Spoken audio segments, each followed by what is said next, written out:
ಈಗ ಮುಂದಿನ ಉಪನ್ಯಾಸ ಶ್ರೀ ಚಕ್ರವರ್ತಿ ಸೂಲಿಬೇಲೆ ಖ್ಯಾತ ಅಂಕಣಕಾರರು.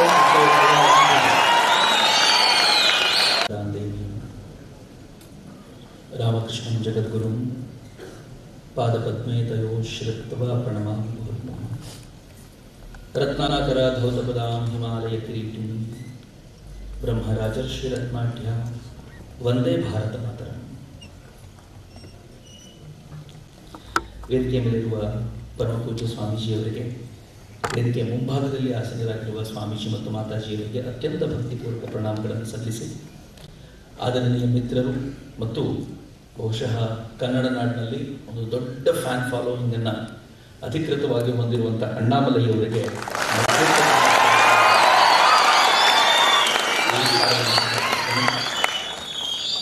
ಮಿತ್ರ ಭಸ್ಮೆ, ವೇದಿಕೆ ಮೇಲಿರುವ ಕುಬೇರಪ್ಪನವರೇ ಹಾಗೂ ಇವತ್ತಿನ ಕಾರ್ಯಕ್ರಮದಲ್ಲಿ ಎನರ್ಜಿ ಸೆಂಟರ್ ಆಗಿ ಅಣ್ಣಾಮಲೈಯವರು ಹೇಳಿದಂತೆ ಎನರ್ಜಿ ಸೆಂಟರ್ ಆಗಿ ಕುಳಿತಿರುವ ನಿಮಗೆಲ್ಲರಿಗೂ ಕೂಡ ನಾನು ಹೃತ್ಪೂರ್ವಕವಾದ ನಮಸ್ಕಾರವನ್ನು. ಭಾಳ ಸುಂದರವಾಗಿದೆ. ನಾನು ಮಾತಾಡಬೇಕು ಅಂತ ಹೇಳಿರುವಂಥ ಎರಡಕ್ಕೆ ಭೂಮಿಕೆ ತುಂಬ ಚೆನ್ನಾಗಿ ಸಿದ್ಧವಾಗಿದೆ. ಹೀಗಾಗಿ ನಾನು ತುಂಬ ಪೀಠಿಕೆ ಹಾಕಬೇಕಾದಂಥ ಅಗತ್ಯ ಖಂಡಿತವಾಗಿಯೂ ಇಲ್ಲ. ಆದರಣೀಯ ಅಣ್ಣಾಮಲೈಯವರು ನಮ್ಮ ಜೀವನದ ಗುರಿಯ ಕುರಿತಂತೆ ಮಾತನಾಡಿದರು. ಇತ್ತೀಚೆಗೆ ತುಂಬ ಜನರ ಪ್ರಶ್ನೆ ಕೇಳ್ತಿರ್ತೀನಿ, ಹೀಗಾಗಿ ಅದೇ ವಿಚಾರವನ್ನು ಮುಂದುವರಿಸಬಹುದು ಅಂತ ನಾನು ಅಂದ್ಕೊಳ್ತೀನಿ.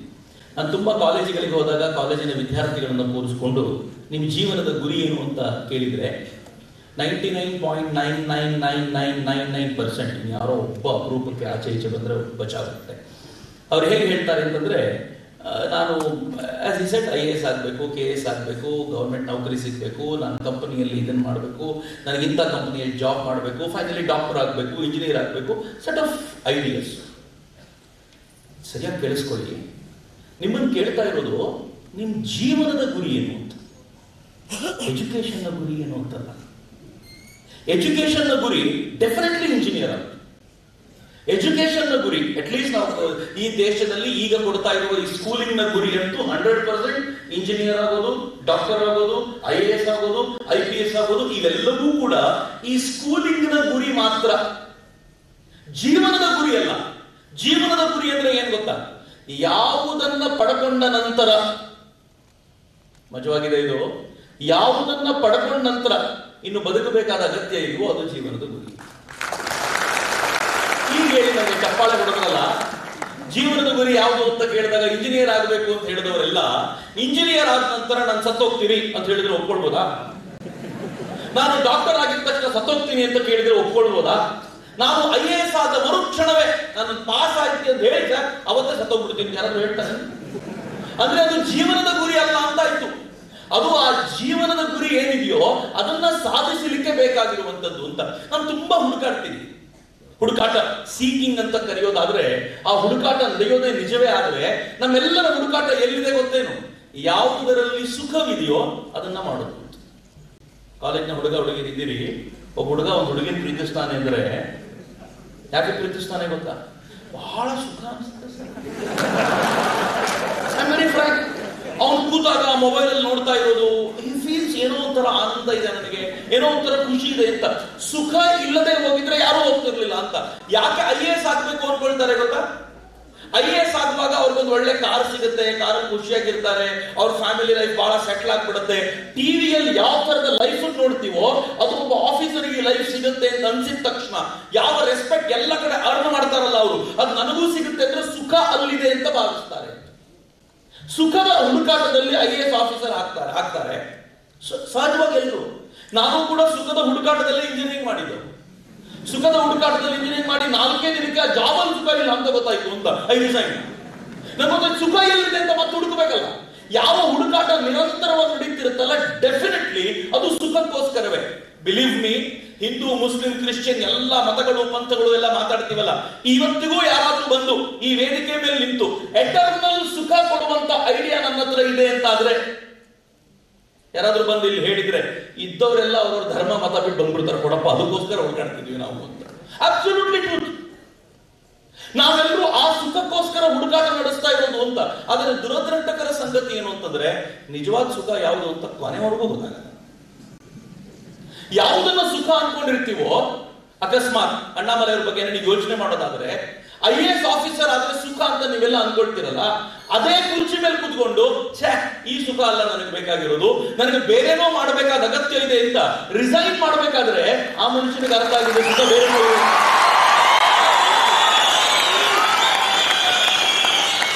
ನಾನು ಇನ್ನೊಂದು ಹೆಜ್ಜೆ ಮುಂದೆ ಹೋಗಿ ಹೇಳೋದಾದ್ರೆ, ಅವ್ರ ಪಕ್ಕದಲ್ಲಿ ಕೂತಿದಾರಲ್ಲ ಸ್ವಾಮೀಜಿ, ಅವ್ರ ಎಜುಕೇಶನ್ ಮುಗಿದ ನಂತರ ಒಂದು ಕೆಲ್ಸಕ್ಕೆ ಹೋಗಿ ಅವರು ಕೂಡ ಸಾಮಾನ್ಯರ ಬದುಕನ್ನು ನಡೆಸಬಹುದಿತ್ತು. ಆಗ್ಲೇ ಅರ್ಥ ಆಯ್ತು ಸುಖ ಇದೆಲ್ಲ ಇಲ್ಲೇನೋ ಬೇರೆ ಇದೆ, ಅದನ್ನು ಹುಡುಕಬೇಕಾದಂತ ಅಗತ್ಯ ಇದೆ ಎನ್ನುವಂತ ಆ ಹುಡುಕಾಟಕ್ಕೆ ಇರ್ಬೋದು. ಸೊ ಈಗ ನಿಮ್ಮೆಲ್ಲ ಮೈಂಡ್ ಸೆಟ್ ಅನ್ನ 20 ವರ್ಷಗಳ ನಂತರವೋ 50 ವರ್ಷಗಳ ನಂತರವೋ ಯಾವ ವರ್ಷಗಳ ನಂತರವೋ ಸರಿ ಸುಖ ನಿಜವಾಗ್ಲೂ ಯಾವುದು ಅಂತ ಹುಡುಕಾಟ ಶುರು ಮಾಡಿ. ಆಗ ನಿಮ್ಗೆ ಗೊತ್ತಾಗುತ್ತೆ ಯಾವ್ದನ್ನ ಈಗ ಸುಖ ಅನ್ಕೊಂಡಿದ್ದೀರೋ ಅದು ಯಾವುದು ಕೂಡ ಈಗ 5 ವರ್ಷಗಳ ನಂತರ ಕಾಣಿಸಲ್ಲ ಅಂತ. ಫಾರ್ ಎಕ್ಸಾಂಪಲ್, ನಿಮ್ಮ ಹತ್ರ ಒಂದು ಮೊಬೈಲ್ ಇದೆ, ದ ಬೆಸ್ಟ್ ಮೊಬೈಲ್ ಅಂತ ನೀವು ಅವತ್ತು ತಗೊಂಡಿದ್ದೀರಿ. ಆ ಮೊಬೈಲ್ ತಗೊಂಡು ಬಂದ 10 ನಿಮಿಷಕ್ಕೆ ನಿಮ್ ಫ್ರೆಂಡ್ ಮತ್ತೊಂದು ಮೊಬೈಲ್ ತಗೊಂಡ್ ಬಂದು ತೋರಿಸ್ತಾನೆ, ಈ ಕ್ಯಾಮ್ರಾ ಬಹಳ ಚೆನ್ನಾಗಿದೆ. ಸುಖ 10 ನಿಮಿಷಕ್ಕೆ ಹೋಯ್ತು. 10 ನಿಮಿಷ ಯಾವ ಮೊಬೈಲ್ ಅಲ್ಲಿ ಸುಖ ಕಂಡಿದ್ರಿ ಆ ಸುಖಕ್ಕೆ 10 ನಿಮಿಷವೂ ಕೂಡ ಜೀವ ಇಲ್ಲ ಅಂತ ಸುಖ ನಾವು ಹುಡುಕಾಡ್ತಿರ್ತೀವಿ ಅಂತ. ಯಾವ ಟಿವಿ ಸೀರಿಯಲ್ಲು ಅದು ಹಿಂದೆ ಹೋದ್ರೆ ಬದುಕೇ ಇಲ್ಲ ಅಂತ ತಿಳ್ಕೊಂಡಿದ್ರು ನಮ್ಮ ಮನೆ ತಾಯಿದ್ರು, ಆ ಟಿವಿ ಸೀರಿಯಲ್ ಮುಗಿದ ನಂತರ ಬದುಕು ಸತ್ತೋಗಿದೆಯೇನೋ, ಸತ್ತೋಗ್ಲಿಲ್ಲ ಅಂತ. ಈಗ ನಾವೆಲ್ಲ ಹುಡುಕಬೇಕಾಗಿರೋ ಸುಖ ಯಾವುದು ಗೊತ್ತೇನು? ಯಾವುದು ಇಲ್ಲದೆ ಹೋದ್ರೆ ನನ್ನ ಬದುಕು ನಡೆಯೋದೇ ಇಲ್ವೋ ಅದು ನಿಜವಾದ ಸುಖವನ್ನು ಕೊಡುವಂಥದ್ದು. ಅದರ ಕಡೆ ಹರಿಸ್ಕೊಂಡು ಹೋಗ್ಲಿಕ್ಕೆ ಸಾಧ್ಯವ? ಅದರ ಕಡೆ ಹುಡುಕಾಟ ನಡೆಸ್ಲಿಕ್ಕೆ ಸಾಧ್ಯವ? ಇಡೀ ಹಿಂದೂ ಧರ್ಮ ಅಥವಾ ಸನಾತನ ಧರ್ಮ ಅಂತ ಏನಾದರೂ ಕರೆಯೋದಿದ್ರೆ ಅದರ ಬೇಸ್ ಇರೋದೇ ಇಲ್ಲಿ. ನಾನು ತುಂಬಾ ಬಾರಿ ತಮಾಷೆ ಮಾಡ್ತಿರ್ತೀನಿ. ಜಗತ್ತಿನ ಅನೇಕ ಮತಪಂಥಗಳು, ಅವರ ಕೊನೆ ಸಾಲಿನಿಂದ ನಾನು ಮೊದಲು ತಗೊಳ್ಬೇಕು ಅನ್ನೋದಾದ್ರೆ, ಜಗತ್ತಿನ ಅನೇಕ ಮತಪಂಥಗಳು ದೇವರು ಎಲ್ಲಿದ್ದಾನೆ ಅಂತ ಕೇಳಿದಾಗ ಏನ್ ಹೇಳಿದ್ರು ಗೊತ್ತೇ? ದೇವರು ಆಕಾಶದಲ್ಲಿರ್ತಾನೆ. ಅಲ್ಲಿ ತೋರಿಸಿದ್ರು, ಕಾಣೋದಿಲ್ಲ ನಮಗೆ, ಈಸಿ ಅಲ್ಲ ಹೇಳುದು. ದೇವರು ಆಕಾಶದಲ್ಲಿದ್ದಾನೆ. ಎರಡನೇದು ಯಾರೋ ಕೇಳಿದ್ರು, ಯಾವಾಗ ಕಾಣಿಸ್ತಾನೆ? ಸತ್ತ ಮೇಲೆ ಕಾಣಿಸ್ತಾನೆ. ಸತ್ತ ಮೇಲೆ ಬಂದು ಕೇಳ್ತೀಯ? ನಾನು ಹೇಳ್ತೀನಿ ಧೈರ್ಯವಾಗಿ, ಸತ್ತ ಮೇಲೆ ಕಾಣಿಸ್ತಾನೆ, ಹುಡ್ಕೋ ಹೋಗು ಅಂತ. ಆದ್ರೆ ಒಂದೇ ಒಂದು ಧರ್ಮ ಸನಾತನ ಧರ್ಮ ಹೇಳ್ತು, ದೇವರು ಆಕಾಶದಲ್ಲೂ ಇಲ್ಲ, ದೇವರು ಸತ್ತ ಮೇಲೂ ಕಾಣೋದಿಲ್ಲ, ದೇವರು ನಿನ್ನೊಳಗೆ ಅಡಗಿದ್ದಾನೆ, ತಾಕತ್ತಿದ್ರೆ ಈ ಜನ್ಮದಲ್ಲೇ ಹುಡುಕಿಕೊಳ್ಬಹುದು ಅಂತ. ಯಾರಾದ್ರೂ ಈ ಸುಖದ ಹುಡುಕಾಟ ಇದೆಯಲ್ಲ, ಅದು ಎಂದಾಗೋದು ಯಾವಾಗ ಗೊತ್ತಾ? ಯಾವಾಗ ಆ ಭಗವಂತ ನಿಮ್ಮೊಳಗೆ ಅಡಗಿರುವಂತ ಅದ್ಭುತವಾದ ಶಕ್ತಿಯನ್ನ ಅನಾವರಣ ಮಾಡಿಕೊಳ್ಳಲಿಕ್ಕೆ ಸಾಧ್ಯವಾಗುತ್ತೋ ಅವತ್ತು ಅದ್ಭುತವಾದ ಸಾಧನೆ ಲೈಫ್ ನಲ್ಲಿ ಮುಗಿಯುತ್ತೆ. ಇಲ್ಲದೆ ಹೋದ್ರೆ ಇಲ್ಲ ಅಂತ. ಈ ದೇಶ ಬದುಕಿದ್ದ ಆ ಕಾರಣಕ್ಕೋಸ್ಕರ, ಈ ದೇಶದ ಒಟ್ಟಾರೆ ವಿಚಾರಧಾರೆ ನಡೆದಿದ್ದ ಆ ಕಾರಣಕ್ಕೋಸ್ಕರ. ಎಲ್ಲಿ ನಡೆಯುತ್ತೆ ಇದು ಅನ್ನೋದಷ್ಟೇ ಬಹಳ ಇಂಪಾರ್ಟೆಂಟ್ ಅಂತ ಸಂಗತಿ. ನಾನು 3-4 ಪಾಯಿಂಟ್ಗಳನ್ನ ನಿಮ್ಮ ಎದುರಿಗೆ ಹರಿಬಿಟ್ರೆ ಇದನ್ನ ಮೀರಿಕೊಂಡು ನನ್ನ ಬದುಕನ್ನ ಆ ದಿಕ್ಕಿಗೆ ತೆಗೆದುಕೊಂಡು ಹೋಗೋದಕ್ಕೋಸ್ಕರ ಒಂದು 3-4 ಪಾಯಿಂಟ್ಗಳನ್ನ ಮುಂದಕ್ಕೆ ಇಡ್ತೀನಿ. ಅಲ್ಲಿ ನನ್ನ ಮಾತು ಮುಗಿದೋಗ್ಬಿಡುತ್ತೆ. ಮೊದಲನೇದು ಮಿತ್ರ, ಜೀವನದಲ್ಲಿ ಏನಾದ್ರೂ ಅಪರೂಪದನ್ನ ಈ ತರದನ್ನ ಸಾಧಿಸಬೇಕು, ಏನೋ ಮುಟ್ಟಬೇಕು ಅನ್ನೋದಿದ್ರೆ ಮೊದಲು ಇಚ್ಛಾಶಕ್ತಿಯ ಮೇಲೆ ಕಾನ್ಸಂಟ್ರೇಟ್ ಮಾಡಿ. ಸ್ವಾಮೀಜಿ ಹೇಳ್ತಾರಲ್ಲ, ನನಗೆ 100 ಜನ ತರುಣರನ್ನ ಕೊಡಿ, ನಾನು ಈ ಜಗತ್ತಿನ ಇತಿಹಾಸವನ್ನ ಚರಿತ್ರೆಯನ್ನು ಬದಲಾಯಿಸಿ ಬಿಡ್ತೀನಿ. ಏನ್ ಕಲ್ಪನೆ ಕಟ್ಟಿಕೊಡ್ತಾರೆ ಸ್ವಾಮೀಜಿ. 100 ಜನ ತರುಣರು. ನಾವು ಈ ಕಲಾಮಂದಿರದಲ್ಲಿ ಕನಿಷ್ಠ ಪಕ್ಷ 1,000 ಜನ ಇದ್ದೀವಿ, may be more than that. ನೀವೆಲ್ಲ ನಿಂತಿರೋದು ನೋಡಿದ್ರೆ ಸ್ವಾಮೀಜಿ ಕೇಳಿದ್ದು 100 ಜನ. ಆದ್ರೆ ಸ್ವಾಮೀಜಿ ಬಂದಿದ್ರೆ ಒಪ್ಕೊಂಡ್ಬಿಡ್ತಿದ್ರ 100 ಜನ ಇದ್ದೀರಾ ಬನ್ನಿ ಅಂತ. ಸ್ವಾಮೀಜಿ ಕೇಳಿದ ತಾರುಣ್ಯ ಹೆಂಗಿತ್ತೇನು? ಕಬ್ಬಿಣದ ಮಾಂಸಖಂಡ, ಉಕ್ಕಿನ ನರಮಂಡಲ, ಮಿಂಚಿನ ಬುದ್ಧಿಶಕ್ತಿ, ಇಚ್ಛಾಶಕ್ತಿ ಹೇಗಿರಬೇಕು? ಸಿಂಗಲ್ ಕೋಟ್ಸ್ ಅಲ್ಲಿ ಹಾಕೊಂಡು ನೋಡ್ಕೊಳ್ಳಿ. ಇಚ್ಛಾಶಕ್ತಿ ಹೇಗಿರಬೇಕು ಅಂದ್ರೆ, ಅದೋ ನೋಡು ಗುಡ್ಡ ಅಂದ್ರೆ ಅವನ ಎದುರಿಗೆ ಬಂದು ಕೇಳ್ಬೇಕಂತೆ, ಪುಡಿ ಮಾಡ್ಬೇಕು ಅದನ್ನ. ಇಚ್ಛಾಶಕ್ತಿಯ ಕೆಪಾಸಿಟಿ ಎಂತದ್ದು? ಅವನು ಗುಡ್ಡ ನೋಡ್ಲಿಕ್ಕೆ ಹೋಗ್ಬಾರ್ದು, ಗುಡ್ಡ ತೋರಿಸಿದ ತಕ್ಷಣ ಪುಡಿ ಮಾಡ್ಬೇಕು ಹೇಳಿ ಅದನ್ನು ಮಾಡ್ಲಿಕ್ಕೆ ಸಿದ್ಧನಿದ್ದೀನಿ ಅಂತ. ಏನ್ ಕಲ್ಪನೆಯ ಇಚ್ಛಾಶಕ್ತಿ ಮಿತ್ರ, ಎಲ್ಲಿ ಸಿದ್ಧವಾಗುತ್ತೆ ಇಚ್ಛಾಶಕ್ತಿ? ಇಚ್ಛಾಶಕ್ತಿ ಯಾವ್ದಾದ್ರು ಮಾರ್ಕೆಟ್ ಅಲ್ಲಿ ಸಿಗುವಂತಿದ್ದಿದ್ರೆ ನಾನೀಗ ಒಂದು ಅಡ್ರೆಸ್ ಕೊಟ್ಬಿಟ್ಟಿದ್ದೆ, www.disney.go ಹೋಗಿರ್ತಿದ್ದೀರಿ ಅಲ್ವಾ? ಆದ್ರೆ ಇಚ್ಛಾಶಕ್ತಿ ದುರದೃಷ್ಟಕರ ಸಂಗತಿ, ಜಗತ್ತಿನ ಯಾವ ಮಾರ್ಕೆಟ್ ಕೊಡಲ್ಲ, ಯಾವ ಸ್ಪೀಕರ್ ಕೊಡಲ್ಲ, ಯಾರು ನಿಮ್ಗೆ ಕೊಡ್ಲಿಕ್ಕೆ ಸಾಧ್ಯ ಇಲ್ಲ. ಇಚ್ಛಾಶಕ್ತಿ ಅನ್ನೋದು ನಿಮ್ಮೊಳಗೆ ಅಡಗಿರುವಂತ ಅದ್ಭುತವಾದ ಶಕ್ತಿ. ಅದನ್ನ ನೀವು ಇಮ್ಯಾಜಿನ್ ಮಾಡಬಹುದು. ನಾನು ದೇವರು ನಿಮ್ಮೊಳಗೆ ಅಡಗಿದ್ದಾರೆ ಅಂತ ಹೇಳಿದ್ರೆ, ಪರಮಾತ್ಮ ತತ್ವ ನಿಮ್ಮೊಳಗಿದೆ ಅಂತಂದ್ರೆ ಇಮ್ಯಾಜಿನ್ ಮಾಡೋದು ಬಹಳ ಕಷ್ಟ. ಆದ್ರೆ ಇಚ್ಛಾಶಕ್ತಿ ನಿಮ್ಮೊಳಗಿದೆ ಅಂತಂದ್ರೆ ಡೆಫಿನೆಟ್ಲಿ ಸಾಧ್ಯ. ಇಚ್ಛಾಶಕ್ತಿ ಹೇಗಿರುತ್ತೆ ಗೊತ್ತೇನು? ಈಗ ನಾನು 1 ಗಂಟೆ ಮೊಬೈಲ್ ನೋಡೋದಿಲ್ಲ ಅಂತ ಕೂತ್ರೆ ನೀವು ನೋಡೋದಿಲ್ಲ ಅಂತ ಮೊಬೈಲ್. ಈಗ ನಾನು ಇನ್ನು 2 ದಿನಗಳ ಕಾಲ ನಾನು ಯಾರ ಜೊತೆನೂ ಮಾತನಾಡೋದಿಲ್ಲ, ಮೌನವನ್ನು ವಹಿಸ್ತೀನಿ ಅಂತ ನೀವು ನಿಶ್ಚಯ ಮಾಡಿದ್ರೆ, ಇಚ್ಛೆಯನ್ನು ವ್ಯಕ್ತಪಡಿಸಿದ್ರೆ ನೀವು ಮೌನವಾಗಿರ್ತೀರಿ ಅಂತ. ಎಲ್ಲಿದ್ದು ತಾಕತ್ತು? ಯಾವುದೋ ಇಂಟರ್ನೆಟ್ಟಿನ ಸೈಟ್ನಲ್ಲಿ ಸಿಕ್ಕಿದಲ್ಲ ತಾಕತ್ತದು, ನಿಮ್ಮೊಳಗಿದ್ದಂತ ತಾಕತ್ತು ಅಂತ. ಏನ್ ಮ್ಯಾಜಿಕ್ ಗೊತ್ತೇ? ನಾನು ಬಹಳ ಚಿಕ್ಕವನಿದ್ದೆ. ನಮ್ಮ ಅಕ್ಕನ ಮದುವೆ, probably I was in 8th standard.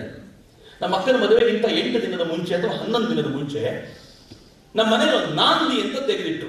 ನಂಗೆ ಗೊತ್ತಿಲ್ಲ ಎಷ್ಟು ಜನಕ್ಕೆ ಇದು ಪದ್ಧತಿ ಗೊತ್ತಿದೆಯೋ ಇಲ್ವೋ ಅಂತ. ನಮ್ಮ ಊರಲ್ಲಿ ಮಾಡಿದ್ರು, ಹೊನ್ನಾವರದಲ್ಲಿ ನಾಂದಿ ತೆಗೆದಿಟ್ರು. ನಾಂದಿ ಮಾಡುವಾಗ ಒಬ್ಬ ಅರ್ಚಕರು ಬಂದು ಸಂಕಲ್ಪ ಅಂತ ಮಾಡಿದ್ರು. ಸಂಕಲ್ಪ ಮಾಡಿ ಇಷ್ಟು ದಿನಗಳ ನಂತರ ಈ ಹುಡುಗಿಯ ಮದುವೆಯನ್ನ ಮಾಡೋದು ನಿಶ್ಚಿತ ಮಾಡ್ತೀವಿ ಅಂತ. ನಾನು ಚಿಕ್ಕ ಹುಡುಗ ಕೇಳಿದ್ರೆ ಇದು ಮಾಡೋದು ಯಾಕೆ, ನಾವು ಮಾಡಬೇಕು ಒಂದು ನಿಶ್ಚಯ ಮೊದಲೇ ಮಾಡಿದೀವಲ್ಲ, ಇನ್ವಿಟೇಷನ್ ಆಗೋಗಿದೆ, ಹಂಚಾಗಿದೆ, ಇದೊಂದು ಯಾಕೆ? ಅವರಂದ್ರು, ದೇವರ ಮುಂದೆ ಮನೆಯವರೆಲ್ಲ ಸೇರಿ ಸಂಕಲ್ಪ ಮಾಡ್ತಾ ಇದ್ದೀವಿ, ಮಾಡೋದು ಮಾಡದೆ. ಯಾಕೆ ಮಾಡದೆ ಅಂದ್ರೆ 11 ದಿನಕ್ಕಿಂತ ಮುಂಚೆ ನಾಂದಿ ಇಟ್ಟಿರೋದ್ರಿಂದ ಎಷ್ಟು ಚೆನ್ನಾಗಿದ್ರು ನೋಡಿ ನಮ್ಮ ಸಂಪ್ರದಾಯಗಳು. ಮನೆಯಲ್ಲಿ ಯಾರು ಹುಟ್ಟಿದ್ರು ಯಾರು ಸತ್ರು ಕೇರ್ ಮಾಡೋದಿಲ್ಲ, ಮದುವೆ ಮಾಡೋದು ಮಾಡದೆ. ಆಮೇಲೆ ಇದ್ರ ಮ್ಯಾಜಿಕ್ ಏನ್ ಗೊತ್ತೇನು? ಎಲ್ಲೆಲ್ಲಿ ನಾಂದಿ ತೆಗೆದಿಡ್ತಾರೋ 99% ಅಲ್ಲಿ ಮನೆಯಲ್ಲಿ ಹುಟ್ಟೋದು ಇಲ್ಲ, ಸಾಯೋದು ಇಲ್ಲ. ಸಂಕಲ್ಪ ಶಕ್ತಿಯ ಮ್ಯಾಜಿಕ್ ಹೆಂಗಿರುತ್ತೆ ಅಂತಂದ್ರೆ, ಆ ಹುಟ್ಟೋರಿಗೂ ಗೊತ್ತಾಗಿರುತ್ತೆ, ಸಾಯೋರಿಗೂ ಗೊತ್ತಾಗಿರುತ್ತೆ. ನಾ ಬಂದಿದ್ದೀನಿ ಅಂತ ಏನ್ ಬದಲಾವಣೆ ಆಗಲ್ಲ, ಸೊ ಬೆಟರ್ ನಾನು 11 ದಿನ ಬಿಟ್ಕೊಂಡು ಬರೋದೇ ಒಳ್ಳೇದು, ಎಲ್ರಿಗೂ ಒಳ್ಳೇದಾಗುತ್ತೆ ಅಂತ. ಸೊ ದ ಪ್ಲಾನೆಟ್ ಅಂತ ಯೂನಿವರ್ಸ್ ನಿಮಗೆ ತಕ್ಕಂತೆ ಕೆಲಸ ಮಾಡುತ್ತೆ. ಬಿಲೀವ್ ಮೀ, ನೀವು ಆಲೋಚನೆ ಮಾಡ್ತಿಲ್ಲ, ಜಗತ್ತಿನ ಒಪ್ಕೊಳ್ಳುತ್ತಾ ಇದನ್ನ. ಎಲ್ಲೋ ಒಂದು ಕಡೆ ಬಿರುಗಾಳಿ ಬಂದಿದ್ರೆ ಜಗತ್ತಿನ ಇವತ್ತಿನ ಚಿಂತನೆಗಳು ಹೆಂಗೆ ಹೇಳ್ತವೆ ಅಂತಂದ್ರೆ, ಎಲ್ಲೋ ಒಂದು ಕಡೆ ಬಿರುಗಾಳಿ ಬಂದು 100 ಮನೆಗಳು ಉದುರು ಹೋಗಿದ್ರೆ ಅದಕ್ಕೆ ಕಾರಣ ಇನ್ಯಾವುದೋ ದೇಶದಲ್ಲಿ ಚಿಟ್ಟೆಯ ಅಲುಗಾಡಿದ ರೆಕ್ಕೆಗಳು ಕಾರಣ ಇರಬಹುದು ಅಂತ ಜಗತ್ತು ಹೇಳುತ್ತೆ. ಅಲ್ಲಿ ಅಲುಗಾಡಿದ ರೆಕ್ಕೆಯ ಪ್ರಭಾವಕ್ಕೆ ಇನ್ನೆಲ್ಲೋ ಒಂದು ಬಿರುಗಾಳಿ ಬರಬಹುದಾಗಿರುವಂತ ಸಾಧ್ಯತೆ ಇರಬೇಕಾದ್ರೆ ನಿಮ್ಮ ಒಳಗೆ ಅಡಗಿರುವಂತ ಇಚ್ಛಾಶಕ್ತಿಯ ಕೆಪಾಸಿಟಿ ಇದೆಯಲ್ಲ, ಹೇಗಿದೆ ಗೊತ್ತೇನು? ಸ್ವಾಮಿ ವಿವೇಕಾನಂದರು ಹೇಳ್ತಾರೆ, ನೀವು ಇಚ್ಛಾಶಕ್ತಿಯನ್ನು ಜೋಡಿಸಿಕೊಂಡು ನಿಮ್ಮ ಆಲೋಚನೆಯನ್ನು ಹುಟ್ಟಿಸ್ತಿರಲ್ಲ, ಯಾವ ತರದ ವಿಚಾರಗಳನ್ನು ಹುಟ್ಟಾಕ್ತಿರಲ್ಲ, ಆ ವಿಚಾರ ನೀವೊಂದು ಗುಹೆಯಲ್ಲಿ ಅಡಗಿ ಕೂತರೂ ಕೂಡ ಆ ಗುಹೆಯ ಗೋಡೆಗಳನ್ನು ಭೇದಿಸಿಕೊಂಡು ಹೋಗಬಲ್ಲದು. ಆ ಇಚ್ಛಾಶಕ್ತಿಯನ್ನು ಅದಕ್ಕೆ ಜೋಡಿಸುವಂತ ಪ್ರಯತ್ನ ಮಾಡಿ. ಒಮ್ಮೆ ಇಚ್ಛಾಶಕ್ತಿ ಮಾಡಿದ್ರೆ ಮ್ಯಾಜಿಕ್ ಹೆಂಗಾಗುತ್ತೆ ಗೊತ್ತಾ ಮಿತ್ರರೇ? ನೀವೇನು ಬೇಕಿದ್ರು ಮಾಡ್ಬೋದು, ಆದರೆ ಇಚ್ಛಾಶಕ್ತಿ ಎಲ್ಲ ಜನರೇಟ್ ಆಗೋದು ಎಲ್ಲಿ ಗೊತ್ತಾ? ಈ ಮನಸ್ಸು ಅನ್ನೋ ಕುಲುಮೆನಲ್ಲಿ. ಸ್ವಲ್ಪ ಮನಸ್ಸಿನ ವರ್ಕಿಂಗ್ ಬಗ್ಗೆ ಯೋಚನೆ ಮಾಡಿ. ನಾವೆಲ್ಲ ಮನಸ್ಸಿನ ಬಗ್ಗೆ ಸಿಕ್ಕಾಪಟ್ಟೆ ಕೇಳ್ಬಿಟ್ಟಿದ್ದೀವಿ. ಎಷ್ಟು ಕೇಳ್ಬಿಟ್ಟಿದ್ದೀವಿ ಅಂತಂದ್ರೆ ಎಲ್ರಿಗೂ ಈ ಮನಸ್ಸು ಅನ್ನೋದು ಮ್ಯಾಜಿಕ್ ಆಗ್ಬಿಟ್ಟಿದೆ. ನನಗೆ ನಿಮ್ಗೆ ಅಷ್ಟೇ ಅಲ್ಲ, ಜಗತ್ತಿನ ಅನೇಕ ಸೈಂಟಿಸ್ಟ್ಗಳು ಈ ಮೈಂಡ್ನ ಮೇಲೆ ಕೆಲಸ ಮಾಡ್ತಿದ್ದಾರೆ.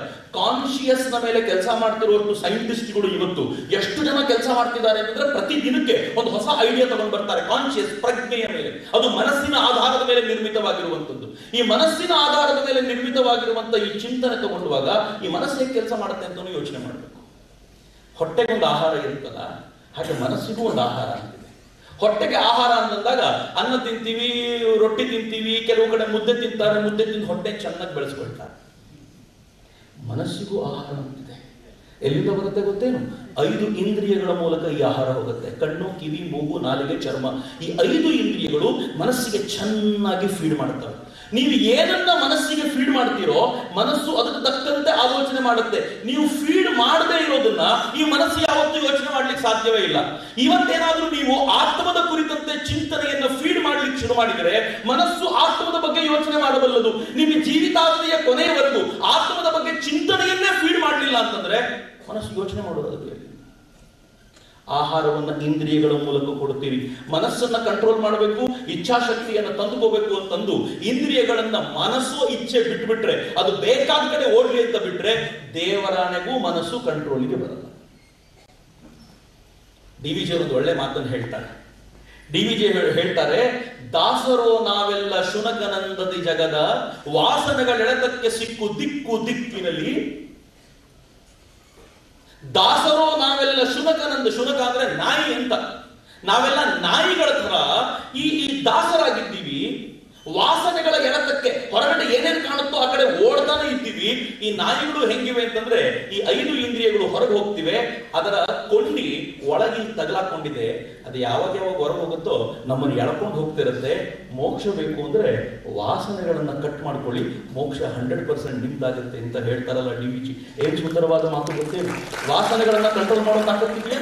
ಅವ್ರು ಹೇಳಿದ್ರಲ್ಲ ಕೊನೆಯಲ್ಲಿ, ಅದು ವಾಸನೆಗಳ ಕಂಟ್ರೋಲ್ ಮಾಡುವಂತ ಒಂದು ಸಿಂಪಲ್ ಮೆಥಡ್ ಅಷ್ಟೇ. ನಾನು ಒಂದು 10 ಪಾಯಿಂಟ್ ಅನ್ನು ಹಾಕೊಡ್ತೀನಿ. ನನ್ನ ಮನೆಯಲ್ಲಿ ಇನ್ನು ಮುಂದೆ ಟಿವಿ ನೋಡಲ್ಲ, ನೋಡಲ್ಲ ಅಂದ್ಮೇಲೆ ನೋಡಲ್ಲ ಅಷ್ಟೇ, ಬಿಟ್ಬಿಡ್ತೀನಿ ಅಂತ.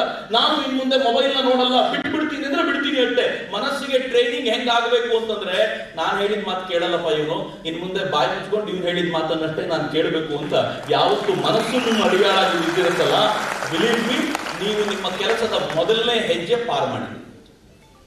ನಮ್ದೊಂದು ಸೋದರಿ ನಿವೇದಿತಾ ಪ್ರತಿಷ್ಠಾನ ಅಂತಿದೆ, ಯುವ ಬ್ರಿಗೇಡ್ ತರದ್ದೇ. ಇನ್ಫ್ಯಾಕ್ಟ್ ಹೆಣ್ಮಕ್ಳೇ ಯುವ ಬ್ರಿಗೇಡ್ ನ ತರುಣರಷ್ಟೇ ಅಥವಾ ಕೆಲವೊಂದ್ಸಲ ಜಾಸ್ತಿ ಕೆಲಸ ಮಾಡುವಂತ ವಿಂಗ್ ಅದು, ಹೆಣ್ಮಕ್ಳದ್ದು ವಿಂಗ್. ಆ ಹೆಣ್ಮಕ್ಳ ವಿಂಗ್ ನಲ್ಲಿ ರಾಜ್ಯ ಸಂಚಾಲಕಿ ಹೆಸರು ಶ್ವೇತಾ ಅಂತ. ಶ್ವೇತಕ್ಕನಿಗೆ ನಾವೆಲ್ಲ ಅಕ್ಕ ಅಂತಾನೆ ಕರೆಯೋದಾಕೆನಾ, ಆಕೆ ವೀಲ್ ಚೇರ್ ಮೇಲೆ ಇರ್ತಾರೆ, ಎರಡೂ ಕಾಲಿಲ್ಲ ಆಕೆಗೆ. ಎರಡೂ ಕಾಲಿಲ್ಲದ ಈ ವೀಲ್ ಚೇರ್ನ ಅಕ್ಕ ನಾನು ನೆನ್ಕೊಂಡಿದ್ದೆ ಗೊತ್ತಾ, ಸತ್ಯವಾಗ್ಲೂ ಪೋಲಿಯೋ ಪೀಡಿತಳಾಗಿ ಈ ಹುಡುಗಿ ಚಿಕ್ಕಂದಿಂದಲೇ ಎರಡೂ ಕಾಲನ್ನು ಕಳ್ಕೊಂಡಿದ್ದಿರ್ಬೋದು, ಹೀಗಾಗಿ ಚಿಕ್ಕಂದಿಂದಲೇ ನೋಡಿ ಇರ್ಬೋದು ಅಂತ. ಆಮೇಲೆ ಒಂದಿನ ಯಾರೋ ಒಂದು ಫೋಟೋ ಕಳಿಸಿದ್ರು ಆಕೆ, 20-22 ವರ್ಷದ ವಯಸ್ಸಿನ ಹೆಣ್ಮಗಳ ಫೋಟೋ ಕಳಿಸಿ ನಾನು ಗಾಬರಿ ಆಗ್ಬಿಟ್ಟೆ.